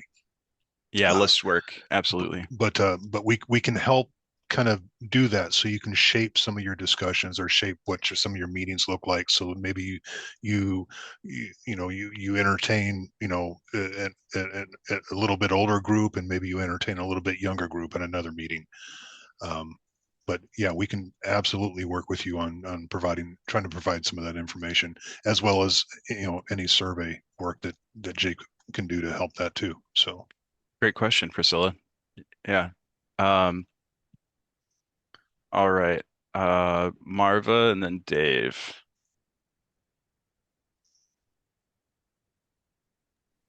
I've been sitting here not commenting because I'm really learning a lot just by listening, and I know that's strange for me. I wanted to comment on, I can't remember who mentioned that people 80s. Now, I just turned 80 and I'm relatively computer literate. And most of the people I know that are my age are and have kept up. I mean, granted there are quite a few, there are some, uh, and I know in our chapter, because I've asked, that aren't computer literate, but almost everyone has email. And so I don't think being 80 is an excuse anymore. I don't know how I managed 80 because I know I was 25 last year. But I think there's quite a few people who are baby boomers such as me, and I'm not PERS 1, I'm PERS 2, that are quite active on their computers, desktop, laptops, phones, tablets.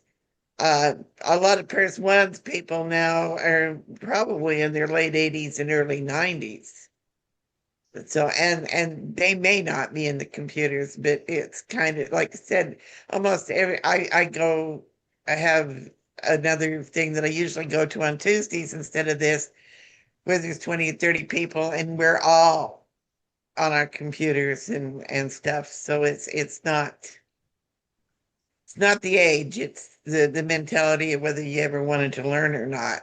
But most of us that retired in the last 10 years had to learn computers and technology for our jobs before we retired. I mean, it's been around for about 30 years now or longer. Yeah. Thanks for that, Marva. It's mainly a choice for sure. So yeah, thanks for sharing that. Dave, go ahead, and then I think we plan to go to break. Just a quick comment to the rest of the group. The statewide membership committee is really taking this on. We're really deep diving into the issues that we're facing in terms of an older group that may not be as computer savvy and a younger group who is nothing but computer savvy and electronic savvy. And so just want to make that comment that we clearly are working this issue and trying to find a good middle ground for all that. Yeah, absolutely. Yeah, for sure, Dave. Thank you for sharing that as well. All right. Thanks everybody for the great questions and stuff. Derek, go ahead. Yes, absolutely. Thank you, David. So it is 11:34. I'll be a little bit more generous. I'll give you 11 minutes instead of 10. How's that sound? Let's meet back here at 11:45 and we'll resume, and everybody can take a little break.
Okay, I think we're ready to go. It looks like everybody is back, or most people. We're going to pick up now. I believe Jacob is heading this next section off. Yeah, absolutely. So yeah, just talking about delegating tasks. So kind of the core principle of this is that many hands make light work. And there is no task too small to delegate. Anything that you can delegate to members that seems achievable for them, not too overwhelming, depending on their preferences, whatever, you can delegate many things to members to do, whether that's at chapter meetings or outside of meetings, anything like that. So identify distinct tasks that include smaller jobs that you can delegate to members. What are members' different skills and talents? You got to determine what those are, and that'll help inform you how to or which tasks to delegate to them. Oops. So an example might be making phone calls. There are some people that absolutely love that, actually. And so that is a great opportunity to plug somebody in and can take a huge weight off of leadership for the chapter. One way to kind of keep track of, member interests, the kind of tasks maybe that you've delegated to them in the past that they did well with, things like that, is using like a spreadsheet, right? That doesn't mean you have to necessarily maintain a spreadsheet of your entire membership, but you can keep track of people that have been involved, what they've done, what their interests are, what their skills are. You can keep track of that stuff on a spreadsheet so that you have a main source, a primary source to refer back to when doing delegating moving forward. Make sure tasks are specific. They're clearly doable, meaningful, and rewarding, and always give recognition and acknowledgement when members take on tasks. Dave, go ahead. We've had this discussion, as you know. It's kind of like in my mind, like a baseball team, like everybody has does better at certain things. And so if you can make it be a person is, hey, you're our pitcher or you're our catcher, I think they take on more of a ownership role towards the chapter when they know they're the go-to person for that. And I think it certainly does help to delegate as much as possible. Absolutely. Yeah, thanks for that, Dave. Specialization, it's kind of like the means of how we produce products between different nations. We specialize because it's more efficient and we can dedicate more to something specific, right? Same kind of principle, really. Good point, Dave. Susan, go ahead. Yeah, one of the things that I've said a lot is, well, we don't have people stepping up. And so I invited the RPEC membership coordinator come over, and we did just kind of like a workshop, because I thought, if people don't know what's available to do, of course they can't step up. And it isn't as effective if we say, oh, we need somebody to do this task, we need somebody to do that task. But if they look at a list of all the things that are possible, I was actually shocked to the point of tears when I saw how much people stepped up, even as far as testifying and writing testimony. I would have never guessed. I think there was like 8 out of 20 people that said, yeah, I'll do that. So I think I just think that's a really important thing to remember, is make sure that everybody knows what is available to do. And you don't have to do it in a big survey, although that was pretty easy. And and I'll stop talking in just a second. So we divided into groups, table groups, and then people talked about these things, and then they filled out the form. But yeah, it's worth your time, guys, to do that. And it doesn't have to be done in a whole meeting. Thank you for sharing that, Susan. Yeah, Susan's workshop she did at our chapter meeting had a handout that had, breakdown of different things that members could kind of sign themselves on for, from small things like it could be, being the greeter at the meeting or writing cards to members or something like that, to writing testimony or being on the chapter's membership committee. I mean, there's a whole variety of things that you can get people involved in. Yeah, one thing too, just real quick, is that led then to our committees, who was going to be on which committees, and it turned out that everybody kind of wanted to be on every committee, but we kind of divided between legislative and PAC and membership. And those really came flying out of the results of the little survey thing. All right. Thanks for that, Susan. Yeah, if anybody ever wants an example of what that handout looked like, just reach out to me outside of this, and I'd be happy to share what Susan put together. Judy, go ahead.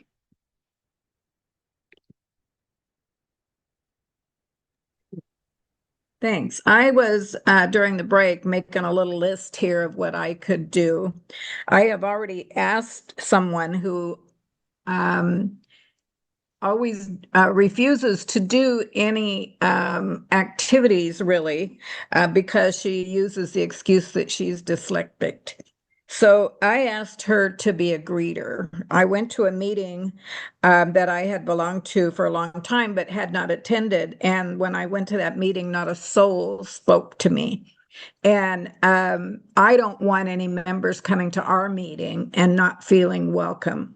So I asked her if she'd be willing to greet the person, sit them next to her, make sure they understand what's going on. And she jumped at the opportunity. That was something that she's more than willing to do. But my list, we're in a very red county, Cowlitz County. Our city and county representatives are very red. We were able to get a couple of blues elected this last time, but there's so much so that they're refusing tax dollars from the state to help things like the homeless or Meals on Wheels or anything like that. They're just really horrible. And our attendees have talked a lot about them. So the first thing on my list was to attend city council meetings. That would be Kelso, Longview, Woodland, Kalama, 10 county commissioner meetings. And these can be attended by telephone now. So it's really easy to do that. Attend the labor council. We already have reps there. Participate in lobby day. Be on the planning committee for a picnic or a holiday dinner. Plan a visibility booth, i.e. at our Squirrel Fest. We have already done a booth one year at the fair. And we've also done the 4th of July Festival at Lake Sacagawea. That's a lot of work for us old folks, both of those. And but the Squirrel Fest is a one-day thing. So that might be something we could do and set up a booth and hand out applications for membership or encourage participation. But I think and also to volunteer for a phone tree. But I think a good time to do this would be at the time that we're planning our budget for the year. Then also present all of these ideas and solicit ideas and a kind of budget for those. So I'm hoping to present this to my group probably in December because we plan our budget in January. That's wonderful. That's all I had. That's great. That's a wonderful list of things to delegate, and you're really getting creative with the local advocacy stuff. So that's really awesome, and thank you for sharing that. So there's some inspiration for folks for things you can get members involved in. Thanks again, Judy. Okay. Looks like no more questions. We'll move along to the next slide, and Alyssa, take it away. Yeah, so had an activity planned here, but I think we'll just kind of burn through it. We're having a lot of good discussion, so trying to get caught up on our time here. But essentially the next slide, we're going to have a short list of example tasks. Judy did such a great job already reading off a number of tasks. And so we encourage you to look beyond that list, but kind of looking at a few member profiles and thinking of some entry level asks, as well as something you might ask of like our activists or supporters in our base of the bullseye. And remembering to welcome all levels of involvement. So even the little things of just saying hi or sitting with the new member at the meeting, those entry level asks are a great way to get someone involved earlier on, and acknowledging both large and small contributions. So again, we'll kind of just run through this here, but as you can see, we've got it's a wordy slide, but we've got a handful of different member profiles here. We've got Bonnie's still connected with the union, and she likes to still be involved in union activities. Susan is a social butterfly, likes chatting, but can't come to meetings in person. Margaret is, really informed about healthcare, very passionate about Medicare for all, likes to do a lot of reading and sharing of information. Jeff, tech savvy, Liz, analytical. And so we have some, examples of tasks that you might, want to ask or invite these members to take on. So for example, Susan might be someone that might be interested in calling members for you. Can't come to meetings, but is very social butterfly. That might be something that would be good, for Susan, or doing some like spreadsheet work could be something for a tech savvy person. We'll get a little bit more into like the list work stuff. We've mentioned it before, but about when you're having conversations with members, something that we say in like the organizing space is socialize to organize. And it's as you're getting to know people around you, you're organizing, you're learning their skills, their interests, you're learning about what issues they care about, what is impacting them. Do they care about Medicare for all, or do they care about the COLA? What is it that is interesting to them? You do the list work and you track these things. And you can find ways to involve these members based on their circumstances and their interests. And again, we talked about it changes too. So if you're doing this list work and you're tracking the members that are that have been more involved, you can kind of see if suddenly they drop off and they're not involved anymore, and you can do that outreach again and follow up with them. So did anyone want to kind of throw anything out there about what they think of these profiles? Maybe there's members you can think of that are kind of like this, or something, a list or a task, an example that's not on here that you could think of that might be something that you would give to one of these people, or just any comments at all on this. Initially, what we were going to do was go into breakouts and have you all kind of give different jobs to these people, but for the sake of time, we'll kind of skip over that. And again, you'll get the slides after this, but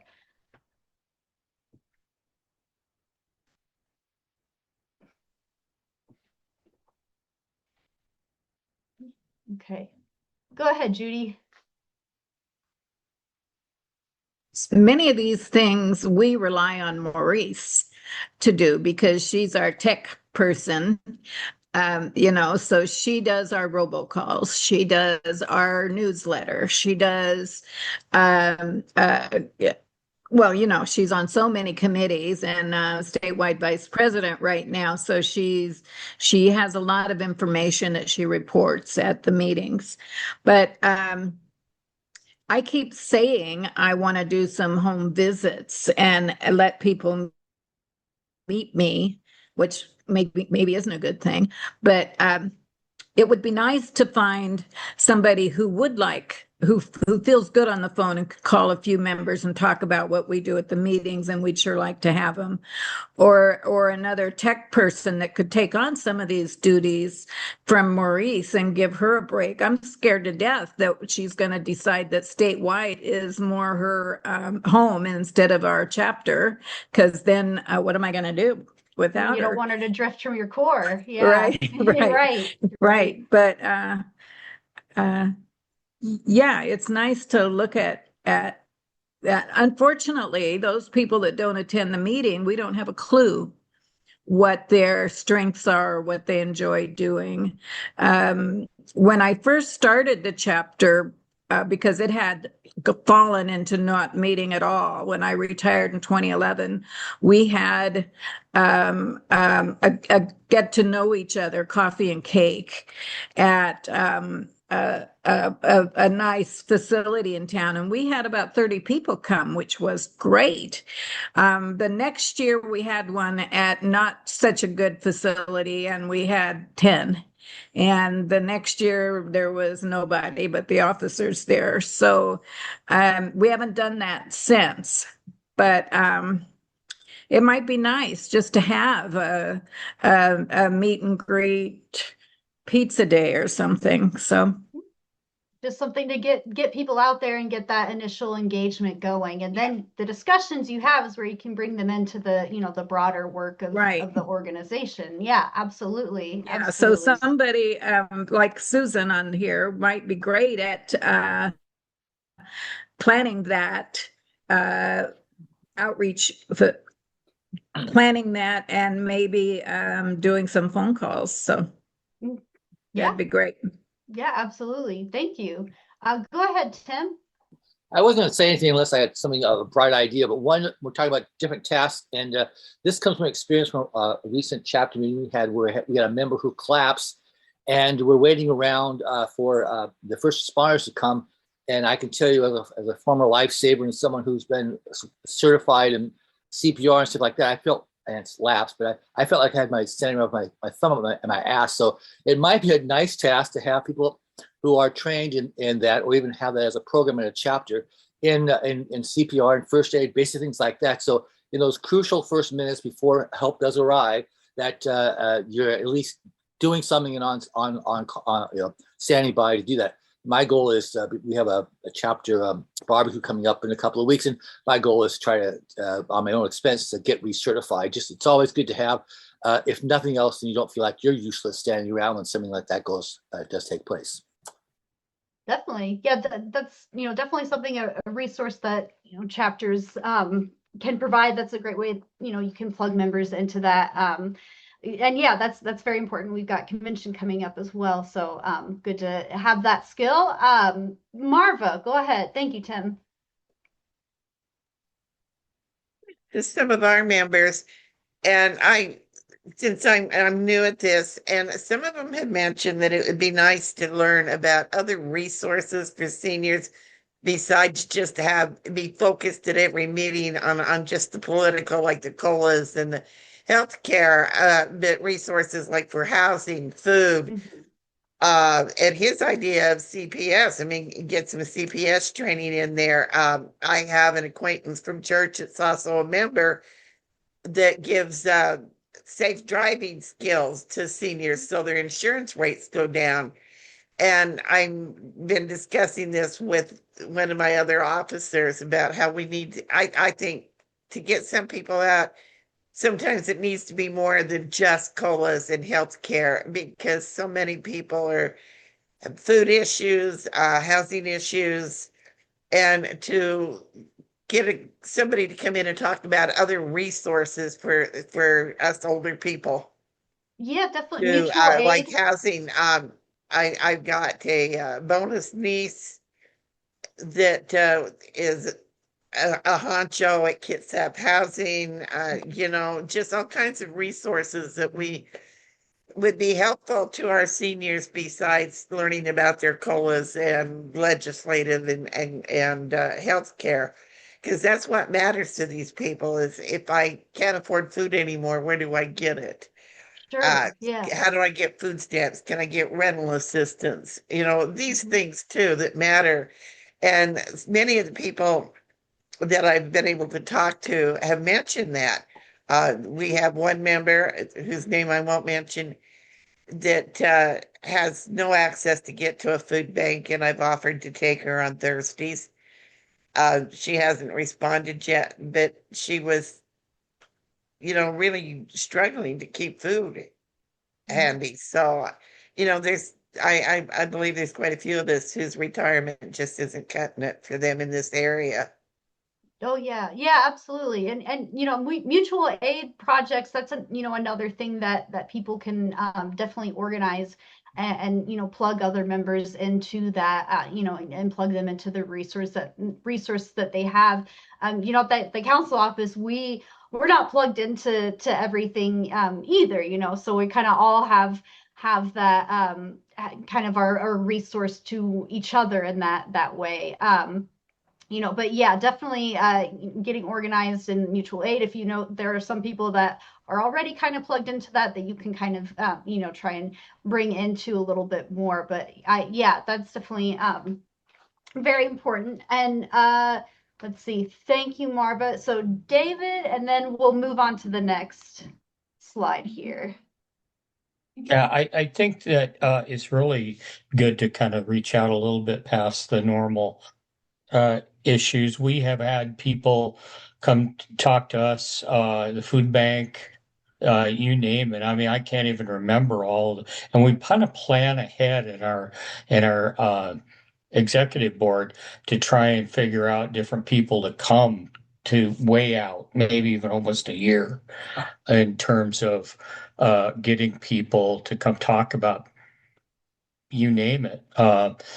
We were talking the other day about a person who was running for county auditor, and it got into all the election issues. And a person could come and talk about those kind of things to people, that are important to them. Yeah, I agree. I think that particular people coming to speak are really important. Mm-hmm. Yeah, absolutely. Definitely, something that chapters are able to locally get set up for their members. Go ahead, Susan, and then we'll move on for real. Unmute there. Yeah, I don't want to take up too much time, but I just want to do a plug. We had that elder fraud protection workshop a week ago, and I was so impressed that I just called the DFI Division of Financial Institutions and said, "Oh, we really liked it," and that was the next day, and I already signed him up for a guest speaker. So I highly recommend, even if you didn't go see that, if you didn't attend that, look at it on the recording on our website, and that was pretty cool. So don't forget our state officials. They'll come all the way to the Tri-Cities, for instance. So they a lot want to travel. Our state treasurer also likes to travel. Mm-hmm. Yeah, absolutely. Thank you. Jordan is next.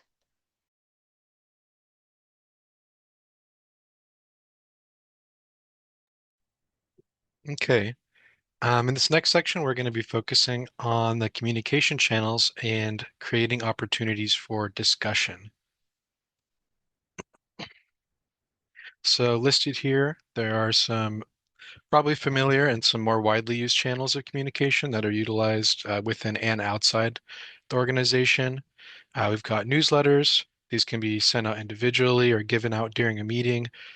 We always keep them posted and up to date on the website. Postcards are good. Robocalls and texting, very convenient way to share information at the chapter level. Personal calls, which we touched on earlier, just super extremely important, will help keep members engaged or possibly establish a connection with somebody who isn't already taking part. Then we've got email, which is another convenient way to spread information. You can email out those newsletters or maybe polls to gauge members. The local newspaper or radio that spreads awareness of RPEC to those who may not be tuned in with the organization. Do you guys have any other forms of communication that you think could be well utilized? If you do, you could share them in the chat.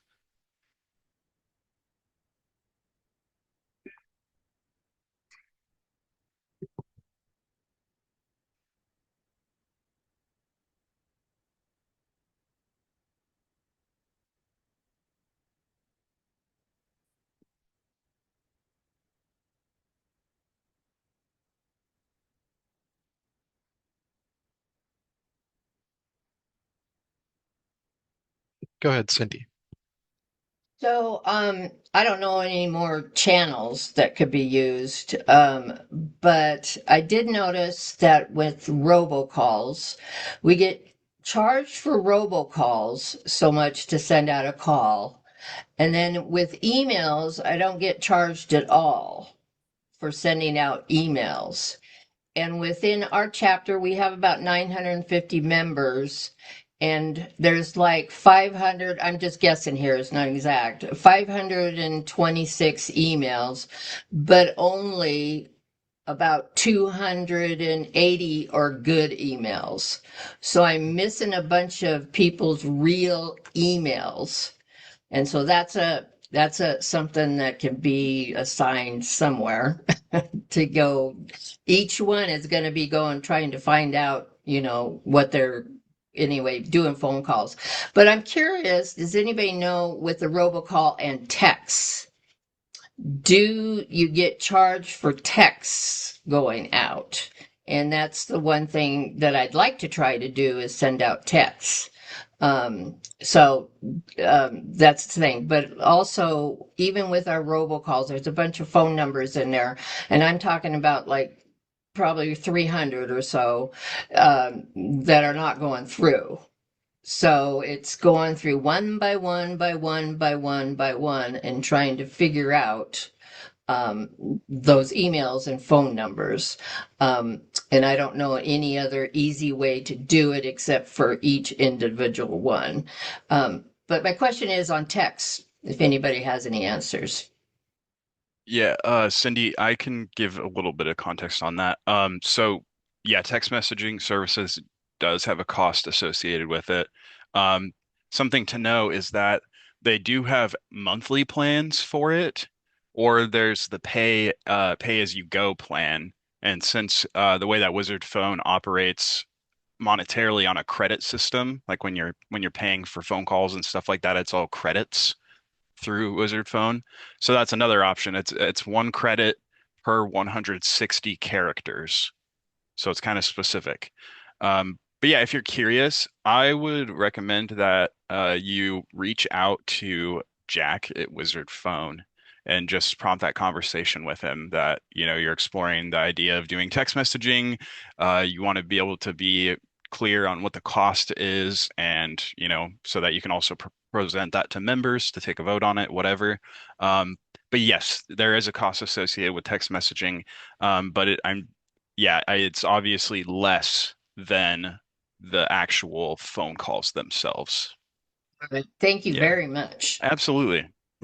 And to add on to that too, we are looking into some email scrubbing services and some verification things so that way, because we're also running into the issue a little bit with people just not having up-to-date emails in the database, which it's kind of hard to ask everybody to make sure they stay updated on that. So we're going to get a service that can kind of figure that out, and that can kind of fix the email issue at least.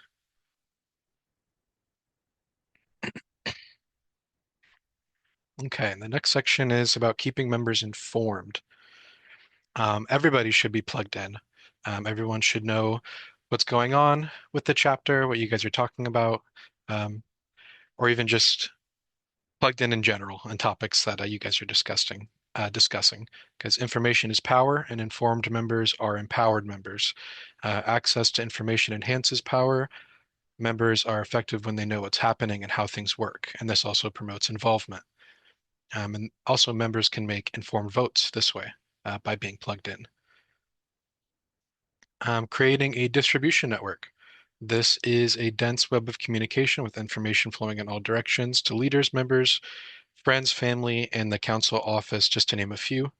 And also remember different mediums to connect every inch of your network. Kind of like what Dave said in the chat earlier, was anything that gets our visibility to as many people as possible on a recurring basis. It's definitely important. If you can think of somebody that's good at reaching out to others, that would be good to assign them with maybe doing some work in that. What communication channels have you guys found that are the most effective at reaching your members?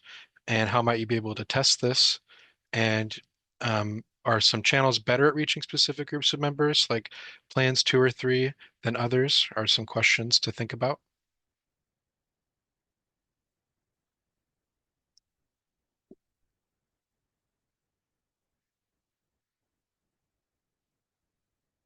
And go on to the next one. Hey, have you seen this? Prompting discussion. Here are some examples of what your publications can do. They can expand outreach, which keeps the members informed, direct attention to a specific issue. You can use this as a prompt to start conversations, create an opportunity for your conversations with prospective members or supporters outward facing. It can bring your literature to a labor council or union meeting or even a community event. And the above points really underscore why it's important to offer both digital and print publications, because those different media communication channels can target different groups. Not everybody follows the same lines of communication. The more platforms or mediums are out there, the better. It looks like I'll pass it over to Jacob, and he can tell us a little bit more about creating opportunities for discussion. Thanks, Jordan. So yeah, creating opportunities for discussion. So that involves really finding out what your members are interested in. And we'll get more into surveys in another slide, but surveys, you can use the information you've gleaned from surveys to inform discussions or plan to have discussions based around the feedback you got from members, right? Also, something to consider is where the meeting location is. Is it a location that's conducive to an engaging and productive meeting or discussions? It's important that the meeting space itself is a good location to facilitate these discussions. Some ideas of what this might look like in general is holding group discussions or gatherings that are focused on specific topics that does not have to be done during your regular business meetings. It can be done separately. And so, there's some logistics there that you can work with to kind of segment your membership, getting them involved in different things that way. Some examples of that are like town halls or worker study sessions or reading groups. That's where you can get into some of the skills or interests that people might have and would like to leverage to help contribute to the chapter. Keeping people in the loop with current RPEC posts or events that can coincide with topical discussions, such as the legislative topics or internal things relating to just the organization and its functionality, healthcare, or a new program that was highlighted. Just being able to loop in your members on all these different things is important because it creates more opportunities for discussion. Okay. And now I'll hand it off to Derek for advocacy. All right, thank you, Jacob. So let's dive into advocacy, both legislative and political. So here's a few types. Calls to action, responding to calls to action, signing in for bills when we ask you to call legislators or write to them, submitting written or oral testimony for hearings, just attending hearings is a form of advocacy and responding to call to actions. Chapter hosted legislator town halls or even district meetings are a good form of advocacy. It's a chance for you to get face to face with your legislators, hear what they're working on, hear how you can support them, but they need to hear from you as to what's important to you as a constituent. And then participating in our annual legislative day or week, depending on how we can get it framed. But again, that's a chance for you to have time to learn our issues, to learn the talking points, so that you can effectively communicate those needs to your legislator. And it's a chance for them to get a face-to-face with you and hear your issues and what's important to you as an individual and as a member of the organization. So let's move to calls to action. So we reference mobilizing here, and you hear mobilizing a lot. It's essentially the process of assembling and activating members to take a collective action. It's focusing on leveraging tools and resources to reach and engage as many members as possible in a time-sensitive action, or rallying an existing base of support. So if you remember the bullseye, we're really trying to rally the activists and then starting to try to engage those just on the outside of that. Types of mobilizations are, again, calls to action, where we want you to sign in on a bill or make a call to a legislator or a committee member on a specific issue. Requests for oral written testimony, or even just a request to attend an event, to be at a hearing. Those are types of mobilizations that we issue and need participation in. And again, a lot of these tend to be time sensitive. So, a lot of, especially working with the legislature here in Olympia, we may not know of a particular bill hearing until, just a handful of days before. And so, when we issue one of these, we really want people to kind of act as quickly as they can on these. Moving on to chapter hosted legislative town halls. Again, this is a great opportunity to build relationships with legislators and elected officials. Again, hearing the issues from you resonates with them. And then as well as hearing what they're working on and how you can support them, builds that relationship that tends to be ongoing with a lot of people. It's a chance for you to get to know candidates that are running for office. Not just an existing legislator town hall, but when we get into election season, invite those that are running for office so you can hear where they stand or what their issues are. And because, especially here at the council, our PAC committee can always use that feedback, but it also informs you as to, somebody that might be coming into that position, where they stand. When would be a good time to host legislator and candidate town halls? Obviously, when they're in session, they're very busy and pretty focused, so that's not the best time.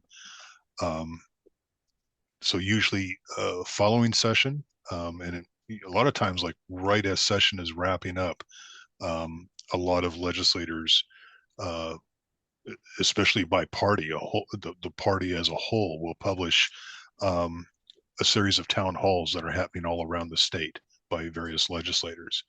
And so they kind of do a circuit as to help also inform you as to what they did during session and what they worked on. Another great time is just ahead of session, late fall, is to try to arrange meetings with them. So as they go into session, as they approach issues that are on our agenda, that meeting that you've had with them will resonate. And again, just any time in between session is an excellent time to reach out to them for kind of a town hall or district meeting situation. And how can a town hall lead another action? I'm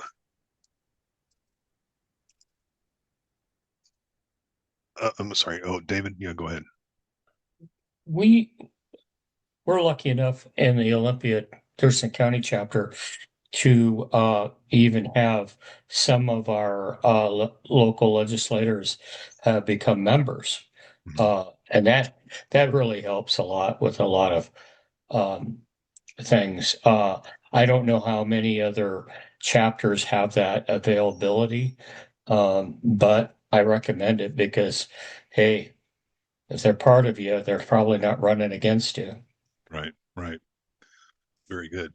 So as I was saying, how can a town hall lead to another action? A great example is what happened this past session. We had a COLA bill moving through. We had the Medicare explicit subsidy issue that came up where there was a threat to reduce that subsidy. legislators that we regularly meet with, or that constituents regularly meet with at the chapter level, at the district level, become very familiar with your issues. And we had legislators that threatened to hold up an entire caucus if the retiree issues weren't addressed during session. We had legislators that held the caucus back.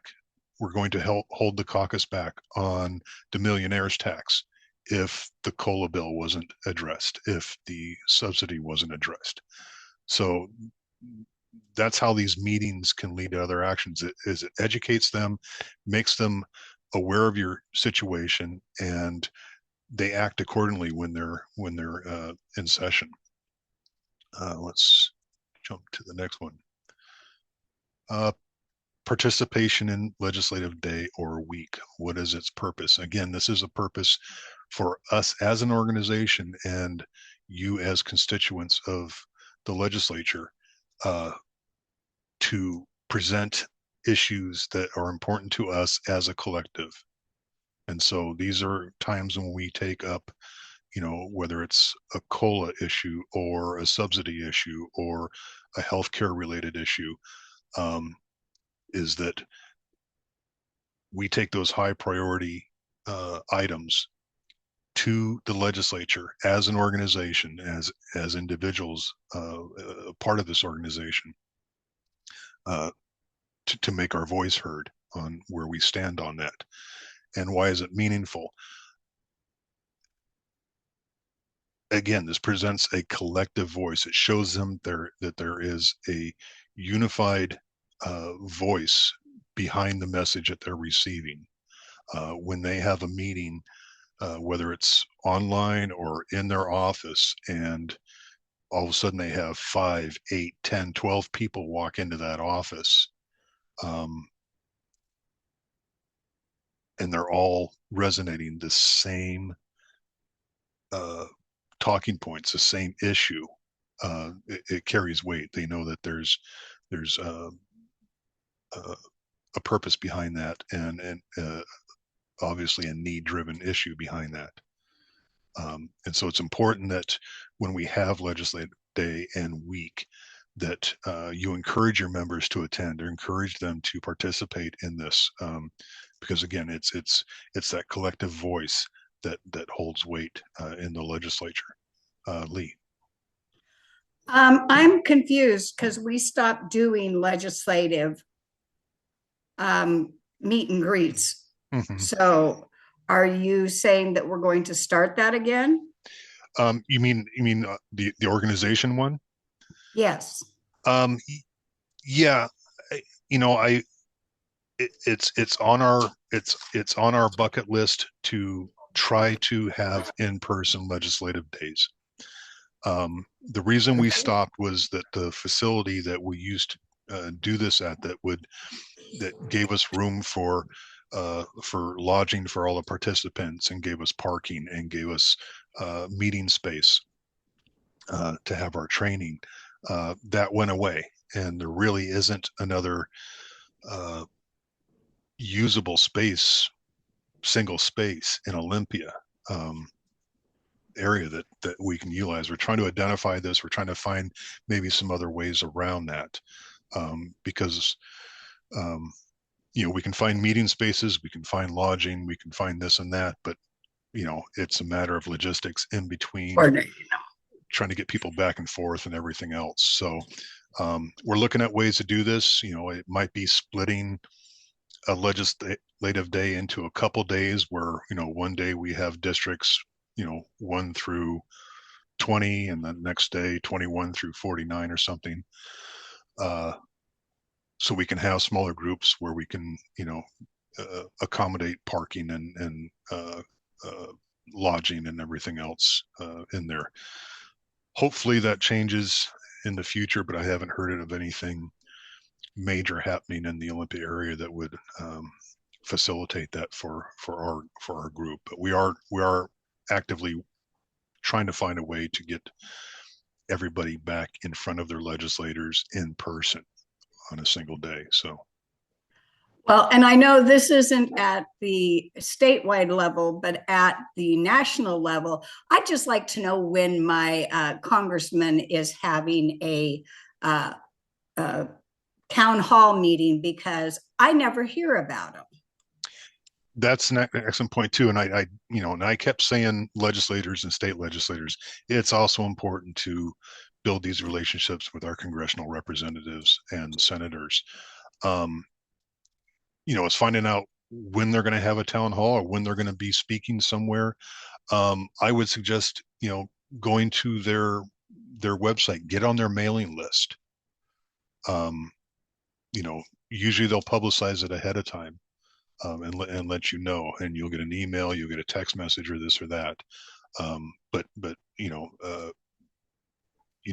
get on their mailing list, both congressional and state level. You should receive some of that information from them. So I have tried numerous times to get on the congressman's mailing list and have not been able to do it. I don't know if he has me blacklisted or what, but just saying. Yeah, and it that can vary by area and who's representing you, as far as what information you're getting, as a constituent. So and the other thing is just reach out to their office and just say, hey, how do I find out about when they're might be having a town hall or whatever, and maybe the aides will work with you or something. So but most will share that information in their communications. Yeah, until the first time I end up on the sidewalk with a sign protesting against him. Right. I was just going to say, I get Mr. Baumgartner's. I'm on his list. I don't like what he writes because they're all lies, but I still try to read it. So, yeah, and I just kind of signed up for it. So I don't know how I got it. Yeah, and for the state level too. If you sign up for the House Democrats or the House Republicans or the Senate Democrats, Senate Republicans, they will often share a list near the end of session of upcoming town halls for all their members. And when we are able to get a hold of it, we try to publish it on the website so our members are aware and make mention of it in our news flashes. So, but no, as far as legislative day, again, we are trying to continuously try to work to try to find a solution to get people back in front of their people. I mean, there's something to say about a sea of green and red T-shirts, because we work with WEA Retired on that event of walking around the Capitol and through the offices versus just online meetings. So we will continue to work on that. So with that, I will hand it over to Thank you. Jacob. Yes. So in this next section, what we're going to cover is member lists and list work, member surveys, handbooks, and the RPEC website. Okay, so member lists and list work. So list work obviously is utilizing membership lists for manipulating for data purposes or trying to leverage some insight as to like member demographics, things like that. So what you can do with a membership list. First, you could segment parts of the list utilized for outreach projects. So the main spreadsheet that you get from me for membership reports, the alpha export is what that's called. That has all the information that we have on each member on there, essentially. Anything that's trackable. So I mean, you could sort by, legislative districts, for example, if you're wanting to do like a campaign to try to engage a specific group of your members in advocacy, for example. Again, like I mentioned earlier, you can also use that spreadsheet to log some notes about members. Maybe it's people that are new and just started to get involved, or maybe by Nick's example earlier, where certain people took action on a specific call to action, right? You can document that in a spreadsheet that this person was involved in XYZ. And there's different ways that you can do that. So yeah, some of those notes might be skills, interests, things that they've participated in. It's also a good way to see which members you don't have contact information for, especially if you have a new member who didn't provide any contact information. Might be good to do some additional research using like public info websites to try to find a phone number to reach out to them at, or something like that, right? What are meeting sign-in sheets good for? Meeting sign-in sheets are great for tracking attendance trends. Just being able to look at the attendance of chapter meetings over the course of multiple months or years can kind of give you some insight as to what trends you're seeing with your membership involvement. Martin, go ahead. Yes, this came up, I think, at the financial standards training, but who should be retaining those sign-in sheets? That's a good question. Secretarial, probably. Derek, what do you think? Yeah, it would be your secretary that would keep those with the minutes. It is, the best retention for those. Thank you. I appreciate that. Yeah. Yeah, good question. Another thing with the sign-in sheets too is, aside from what Jacob said, it's a great follow-up tool. If you have new members on there or people that you haven't seen at meetings before, on that sign-in sheet, follow up with them. Find out what they thought of the meeting. Did they enjoy the meeting? Was there anything that they, maybe didn't set well or something? But it's a good follow-up tool for both the engagement with that member and with kind of reshaping what you might do at future meetings. So. Yeah, thanks for adding that, Derek. And something else wanted to add as well is, yeah, if somebody attends a meeting that maybe isn't one of your regulars that comes every single time, and they provide their contact information, be sure to check that against your membership report, because they maybe just gave you contact information that we don't have. And so that would be good to pass along to us so we can get it into the reports for future months. Tim and then Cindy. Margie asked me to follow up on sign-in sheets just like Martin did, but a new question comes up because she's concerned about how long she has to hold on to the sign-in sheets. And I think the rules are membership retention for executive board minutes is forever. And if it's a general membership meeting, can Margie get rid of them after 7 years, or does she have to? Does the secretary have to hold on forever? In your leadership handbook should be the records retention policy. And but I'm not sure it addresses a chapter meeting, talk about executive board meetings, and that's a little bit different. That's what Margie's question is, because she's a great list taker, and first person people see when they come in, and that's a great opportunity for new members to really see a happy face there. But that's kind of a very specific question. I said, as with Martin, we bring it here to try to get a resolution for her. So she's not worried about retaining sign-in sheets forever. Right. Yeah, it lists examples of the type of document that it would be, whether it's EB minutes or sign-in sheets or meeting minutes or whatever. We'll follow up with you, Tim and Margie, afterwards. I'll get you guys a copy of that policy, but it is in the leadership handbook, which is also available on the website. So. But it lists, all the different types of documents that you would have in the chapter and how long to retain each one. Cindy, and then Dave. I thought it was 7 years and 7 years for all of it. So that's what I learned last training. But look in the book.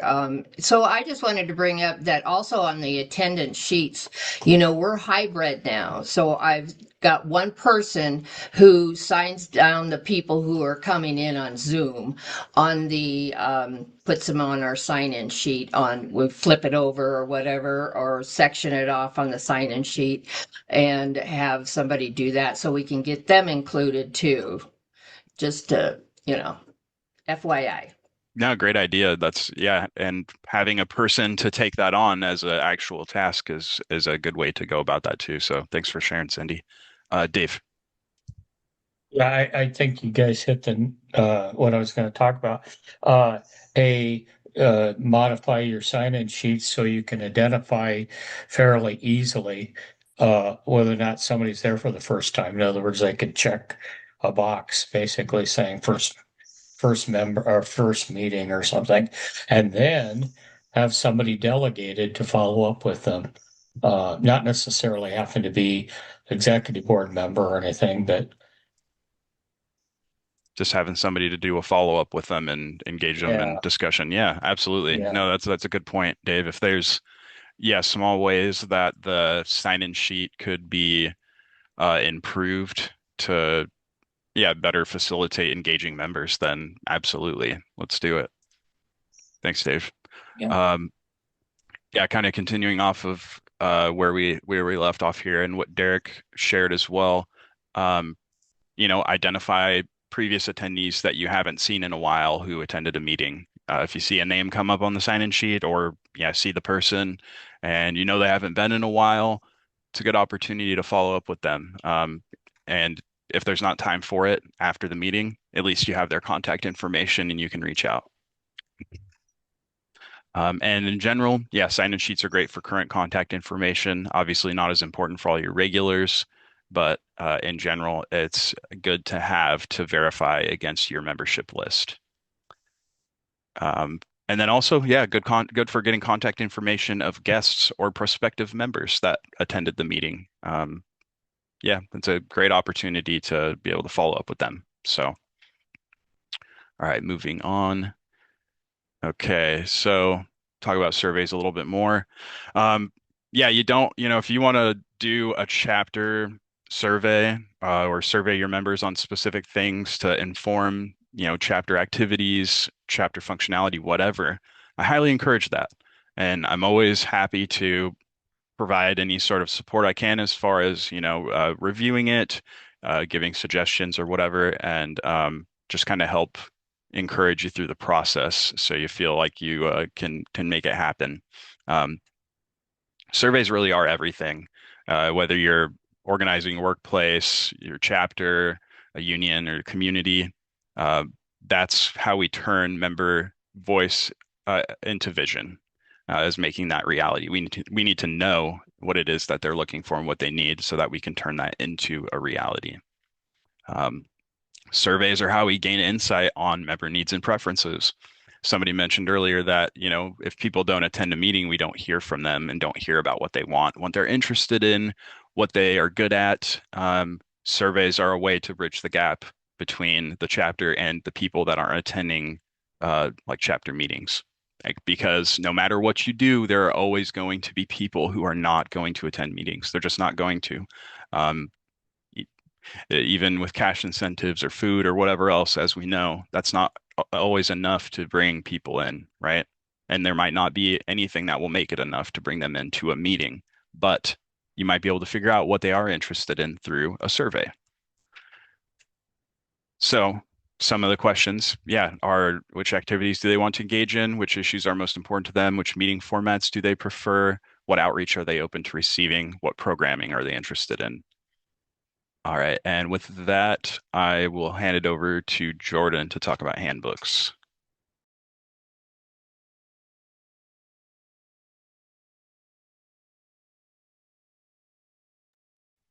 Sorry, I was muted. All the handbooks are available for download on the RPEC website. We'll touch more specifically on where to find those on the next slide. But inside of each of the handbooks, we have up-to-date policies. They're compiled into one source for convenience. tools and resources for developing chapter and membership plans, forms, which are also present on the website and fillable. These handbooks are also quite useful for chapter meetings. It's got the processes and norms. These were adopted by the board. You can adopt these or develop something similar for the chapter to adopt. Good to have standard rules and procedures in meetings.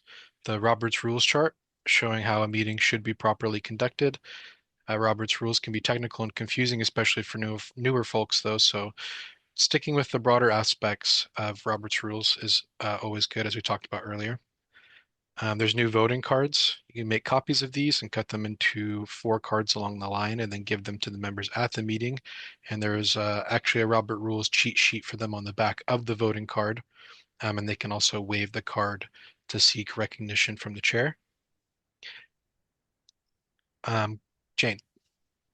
Everybody, please note that if you have requested actual hard copies, your chapters will be charged if you have not already sent in a check on your next chapter funding, being at the beginning of July. Thank you, Jane.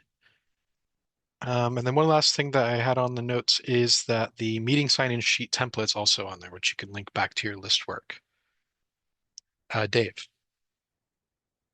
Clarification. She mentioned costing to the chapters. Is this on the voting card? No, it's on the whole handbook and treasurer's handbook. Okay. On the physical Gotcha. copy. Physical copies. Okay. And could you clarify a little bit on the chapter voting card? It says new. Is that so when people are at a meeting, they can raise a card saying, I'm a member, I can vote, or? I think it's more for discussion. I haven't seen the physical cards themselves, but you can cut them out and pass them out to members of the meeting, and it's got the Robert's Rules cheat sheet on the back, and I'll let Alyssa take that. Okay. Yeah. So that's a new item in the handbook. I can pull it up real quick. But it is you can make a copy of it in the handbook. It's got lines there. Essentially, there's 4 cards per sheet. It just says chapter voting card, and on the back it has the guide there, and you can pass it out to members when they sign into a meeting. I'm just trying to find the file. Here it is. But yeah, you can hand it to members at the meeting when they show up, and there we go. And then, if they're like, I'm not a member yet, you can tell them, well, you have to join, and then you can have a card to vote. Here we go. Let's see if it'll let me. There we go. So here's the front of the cards. It's kind of cropped weird. So you can cut it out, and then on the back it just has some basics of if you want to do this, what you'll want to say. So people can kind of follow along with you there, just to, we talked about Robert's Rules being a little scary. So this is just one of the new tools that you've got in the handbook, that you can copy among other things. So that is what Jordan is referring to here. Thank you for the clarification, Alyssa. Cindy. Now I forgot what I was going to say. Oh no. We were going on that. What was it? Okay, never mind. Dang it. Never mind. Okay. Judy. Glad that I'm not the only one that happened to. Just an FYI, I spent some time before this meeting photocopying my handbook, and it's 90 pages. And I didn't realize, because I didn't check how many pages were there, but I had to hustle around my house to find enough printing paper. And then I had to pray that I wouldn't run out of ink. So it certainly might be worth it to order it from HQ. I'm just saying. Thank you, Judy. Nick. Hold on a second. So can I get the PDF for the financial on the website, or did you guys send that out in an email? I believe we sent it out in an email, but it's definitely up on the website. I think I'll touch Okay, on that in the next slide too. If you're referring to is it a finance handbook or it was like the financial standards training information? yeah, well, the one that would have been handed out for the financial uh, training, I guess. Okay, that one I don't think is present on the website, but I have links on the next Okay, and slide. so But if it's not, I can make sure to get it on there. what's the one that is available at this point? What's that covering? Financial what? Are there two different financial Let me PDFs? see. We've got the financial standards code, and then, sorry, I was thinking of the treasurer handbook Okay, specifically. Mhm. so the They treasurer's both are handbook, on there. they're both on the website? Yep. Okay. And the other thing is, so I made copies for the leadership, and one of the things I found, because I bring it down to the local postal copy place that we have, I made 3 copies, one for me, one for our treasurer, who's not here, and one for our secretary that couldn't be here. And it came out to $53. And that's color printing, all sorted. And they would have stapled it for me if I wanted to, or put a binder on it for me. But I said, no, I'll just get a small notebook. So, I mean, I don't know what they have in different areas for stores, but for $53 for 3 of those, to me, it's worth doing it. You know, it saves me from, I'm not going to print out 95 pages. That's not going to happen. That's a Um, lot. yeah, and Nick, so, yeah, we included our cost of mailing as well, yeah. and that's why it's $20 for the leadership handbook, 15 for the treasurers because it's not as big. Or if you buy both of them, I send them both out for $30. Now, if I a mean, chapter is doing more than 2 sets, then I'm gonna have to look and probably chop it down just a little bit based on that because I'm only gonna put it all into one envelope so I can cut the cost of the actual mailing. So that's an average, everybody, on getting both leadership and treasurer's handbooks this year. If I can cut the cost at all, obviously I will. But that's what we've got this year for the both of them for 30 or 20 for the leadership and 15 for the treasurers. Yeah, I mean, Jane, it cost me what, about Hmm. $17 per, Right. and it's right down the street for me. So, the thing I did find interesting, and this happened to me last year, and I corrected it myself, but this time I told the guy, I said, listen, the first 6 pages don't come out right. Apparently, and I'm assuming it's the Constitution that's in the first 6 pages of the leadership book. They're on 11 by 14s. And I so when he noticed went to that. print it, yeah, when he went to print it, he goes, I said, yeah, that's why I wanted you to just print one because this happened last year. So all he did was shrink it to fit, and that worked. But yeah, I mean, for $17 each, I mean, it's worth it for us to do this. It'll save you guys money, so, you know. But anyway, I will get your financial stuff printed out because the treasurer needs it and I need it. All right. Thanks, guys. Interesting. Thanks, Nick. Go ahead, Cindy. Yeah, so Jane, in our group, we had a motion to pay for people's books if they wanted them. And so, do you guys or Alyssa have, I mean, when it came through, it was either mark yes or no or whatever, I can't remember. Do you guys have a list of chapter 13 who wanted their books and everything? And if so, because I just heard Jane say you needed to check for those beforehand. I'll send So that to now you. I want to know what the amount is so that we can get it off to you. Negative. I can take it out of your chapter funding. Okay. If the chapter is paying it, I'll just take it off of the monthly chapter funding, and Lee will probably give me a call and go, "Why didn't you give me all the money?" So I will deal with Lee on that and just Okay. figure Okay. out how many copies you want, and I'll take off the cost. Okay. All right. Because I know she wanted a copy, and so there Lee, she is. there she is. Hi, Lee. Hi.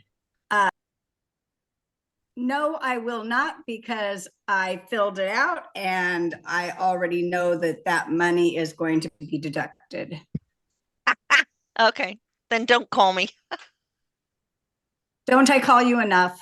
Nah.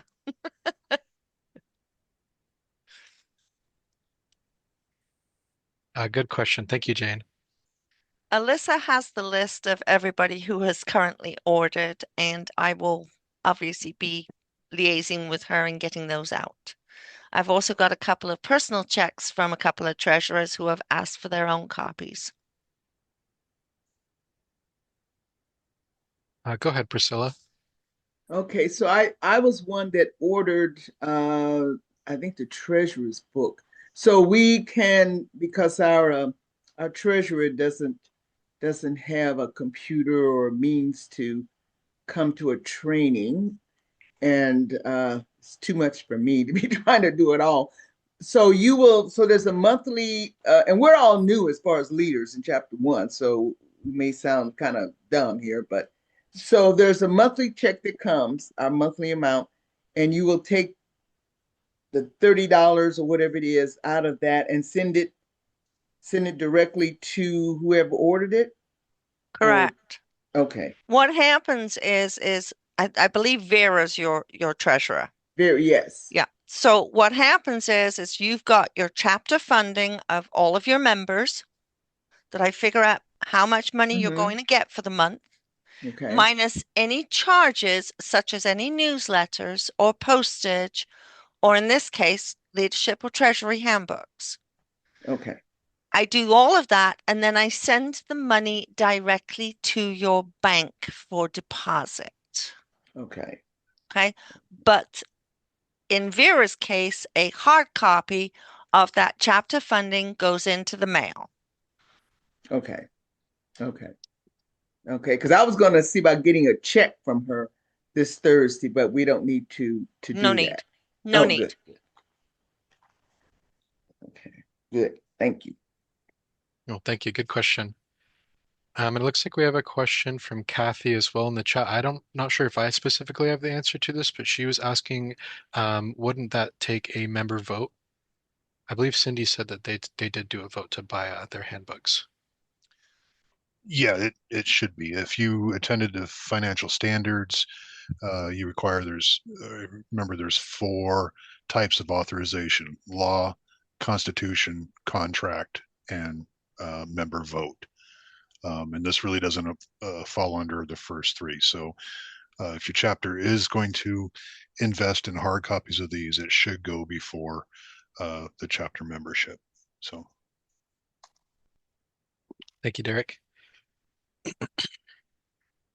All right, and then let's look at the website. The website is a great consistent source of useful information and tools that you can utilize for chapter work to make it a lot more manageable.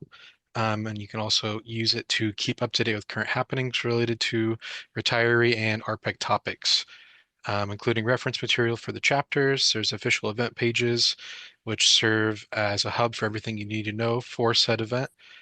Any sort of event that we're doing will normally be hosted on there. Of course, there's articles that can keep your meetings and discussions up to date, interesting. And highlighted here is the resources tab. It's a great place to find documentation and tools, including those PDF versions of everything in the packet and the handbooks. Currently, you will need to be registered and signed in on the website to access most of these resources. They're not just like publicly available for download. So you just have to register if you're not registered already and sign in, and then all these things will appear. And a large portion of the tools and forms, they live on the chapter sub tab of the website. So if you just hover over resources, which I highlighted in the little picture here, and then scroll down to chapter and hover over that, you'll see a big long list of documents and helpful tools and information that's pictured there on the right, which includes things like checklists, the trustee audit guide, checklist, new member retention plan. There's technical walkthroughs like setting up a Facebook group, how to have a hybrid meeting set up, reporting forms, the audit minimum allocation chapter report, and just some nice helpful guidance like how to take part or chair in a meeting, call scripts and procedures. There's all kinds of stuff. Everything that's included in the packet, as well as the whole packet itself, is there too. And it's ever growing, so it's always being updated, and we're constantly improving the ability to find and access these tools and documents, because right now it's a little cluttered, but it's all there. The articles and events are always updated weekly as well, so coming back to check in on new happenings or referencing the resources panel is highly encouraged. I think that's it for the website. Okay, thank you, Jordan. So these last two slides are interchangeable. This is kind of the wrap up of where we are. So I'm going to do them kind of together here. One is we're happy to hear and share of any takeaways that you had from today's meeting. And if you wish, feel free to stick around, and we can have further discussion on any of the topics. I will also remind you that the next leadership training is Thursday at 10 a.m. That's part 2. And that covers mostly financial. Now, this isn't just treasurer training. This is anybody that has any relationship to the chapter funds.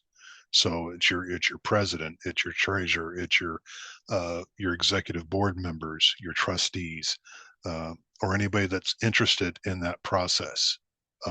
This is training for them. Feel free to visit the website and fill out the evaluation form. You'll find it under the calendar and events tab. At the bottom is an evaluation item, and you'll find it underneath that. And if you want, you can wait till after Thursday's training to fill out the evaluation if you're attending that as well, or you can do one for each day. So right now, if anyone wants to share any key takeaways you had from today's meeting, feel free to raise your hand and share with the group. And if you want, again, you can stick around if you want to have a little further discussion. Lee. I want to know how you guys pay for your picnics. If we're not supposed to use chapter funds for that, how do you do that? Well,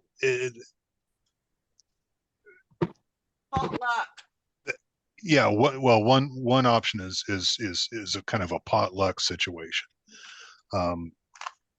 If I guess there's different ways to view it. It can be treated as a chapter function where maybe you have an expanded agenda to include legislators and whatnot. For like a once a year event like that, it's not really an issue. I think the issue that you heard from financial standards was that they don't feel that proper use of money is to pay for meals at every meeting.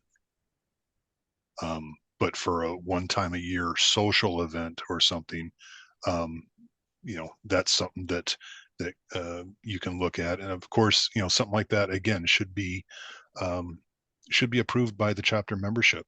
It's their dues that are paying for that. So, Susan. Yeah, my key takeaways for this was that we can ask members to attend city council meetings and kind of local kinds of things. I thought that was really great and helpful, and also just kind of emphasized and acknowledged that surveys are good to do, but now, Jacob, they're everything. So, I mean, it's always been everything, but but I'm a big fan of surveys to find out what members are willing to do and what they want. And I think that solves a lot of issues about, well, why do we always do, or I'd like to hear something else, but so I use that for guest speakers quite a bit. Great, great. I also take the moment to remind you all that the first Thursday of every month, I started an informal meeting called Coffee Talk, and it's for chapter leaders, and it's an informal setting, so we don't have an agenda. It's not recorded. It's not transcribed or anything like that. But it's a great place for you to come in and just to have discussions so that I know what is on your mind or questions you have or topics you want to kind of talk about, that there isn't a convenient meeting space to have that in. I welcome all of you. I send out an email notice about a week ahead each time. And again, welcome you to join in. We have some pretty good discussions in those meetings, and it's a great place to share ideas and get information. Susan, was your hand left up? It was. Okay, so let me just take that down. Okay. Cindy. So one of the things I took away and is interesting, we have a whole hour before our meeting. There's things that our executive board can work to try to put together, for that time, or if there needs to be a discussion before that time, or to, go over the agenda and, at that time. So instead of, just kind of visiting, using that for something. So that I liked. And then in the list of what is available for people to delegate to do, I thought really good ideas. So I'll be looking up at, I guess it's Susan's form that Jacob said is on the web page, I believe. It's not on the website, but just shoot me an email and I'm happy to send that to you. That was it. Okay. Yeah, absolutely. Okay. Will do. Go ahead, Alma Jean.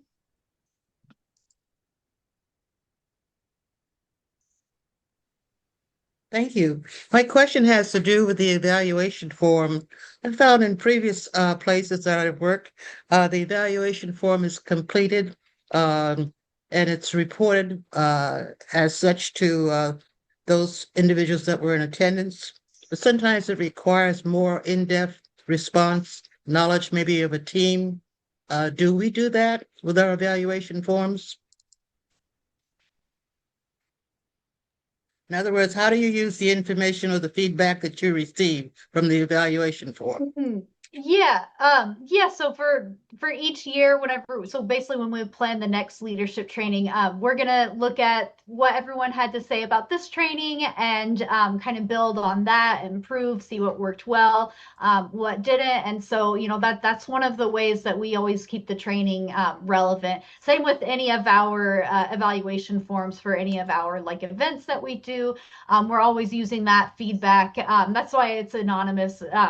But we're always using that feedback to improve future events, and again, just kind of learn from what people had to say.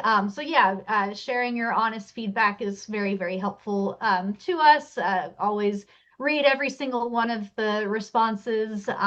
So it's very helpful if you can take the time to do that. Again, if you're planning on attending on Thursday as well, you can wait to fill out the evaluation until then, or you can fill it out twice if you like, one for today, one for Thursday. It'll let you choose what day. But yeah, we'll use it to improve future events, develop future trainings, and yeah, go from there. And of course, you can always reach out to us directly and let us know, your thoughts on it, so we can, keep improving this. Thank and you. Organizing you guys and building you guys into leaders. Alyssa? Yeah. Alyssa, do you use it sometimes to clarify misinformation which requires an immediate response? I can't think of a specific example that has happened, but sure. Yeah, because I mean Say the we don't questions are have structured. misinformation. Or questions of yeah, go ahead, Jacob. The Maybe I'm not questions are mostly understanding. structured around like how people felt about specific aspects of the training with like, options to choose from. And then there's some opportunity for comment. But so most of the questions that people are answering in the feedback forms are pretty objective rather than being like comments sharing specifically about things like misinformation maybe. So, but that, I mean, that could be possible in the comments we do have available to be made on those forms. We just, I don't think we've seen anything like that. All right. Yeah, Thank you. Thank you. Yeah. Anything else or any? Not seen any other hands. We've had a few drop off already. Thank you all for attending today. We appreciate your participation and your efforts as chapter leaders, and we hope this has provided some assistance to you. And again, if you have any questions, feel free to reach out to us. We're always available here at the office, and we'll talk soon. Have a great week, everyone. Thanks, everybody. Great contributions today.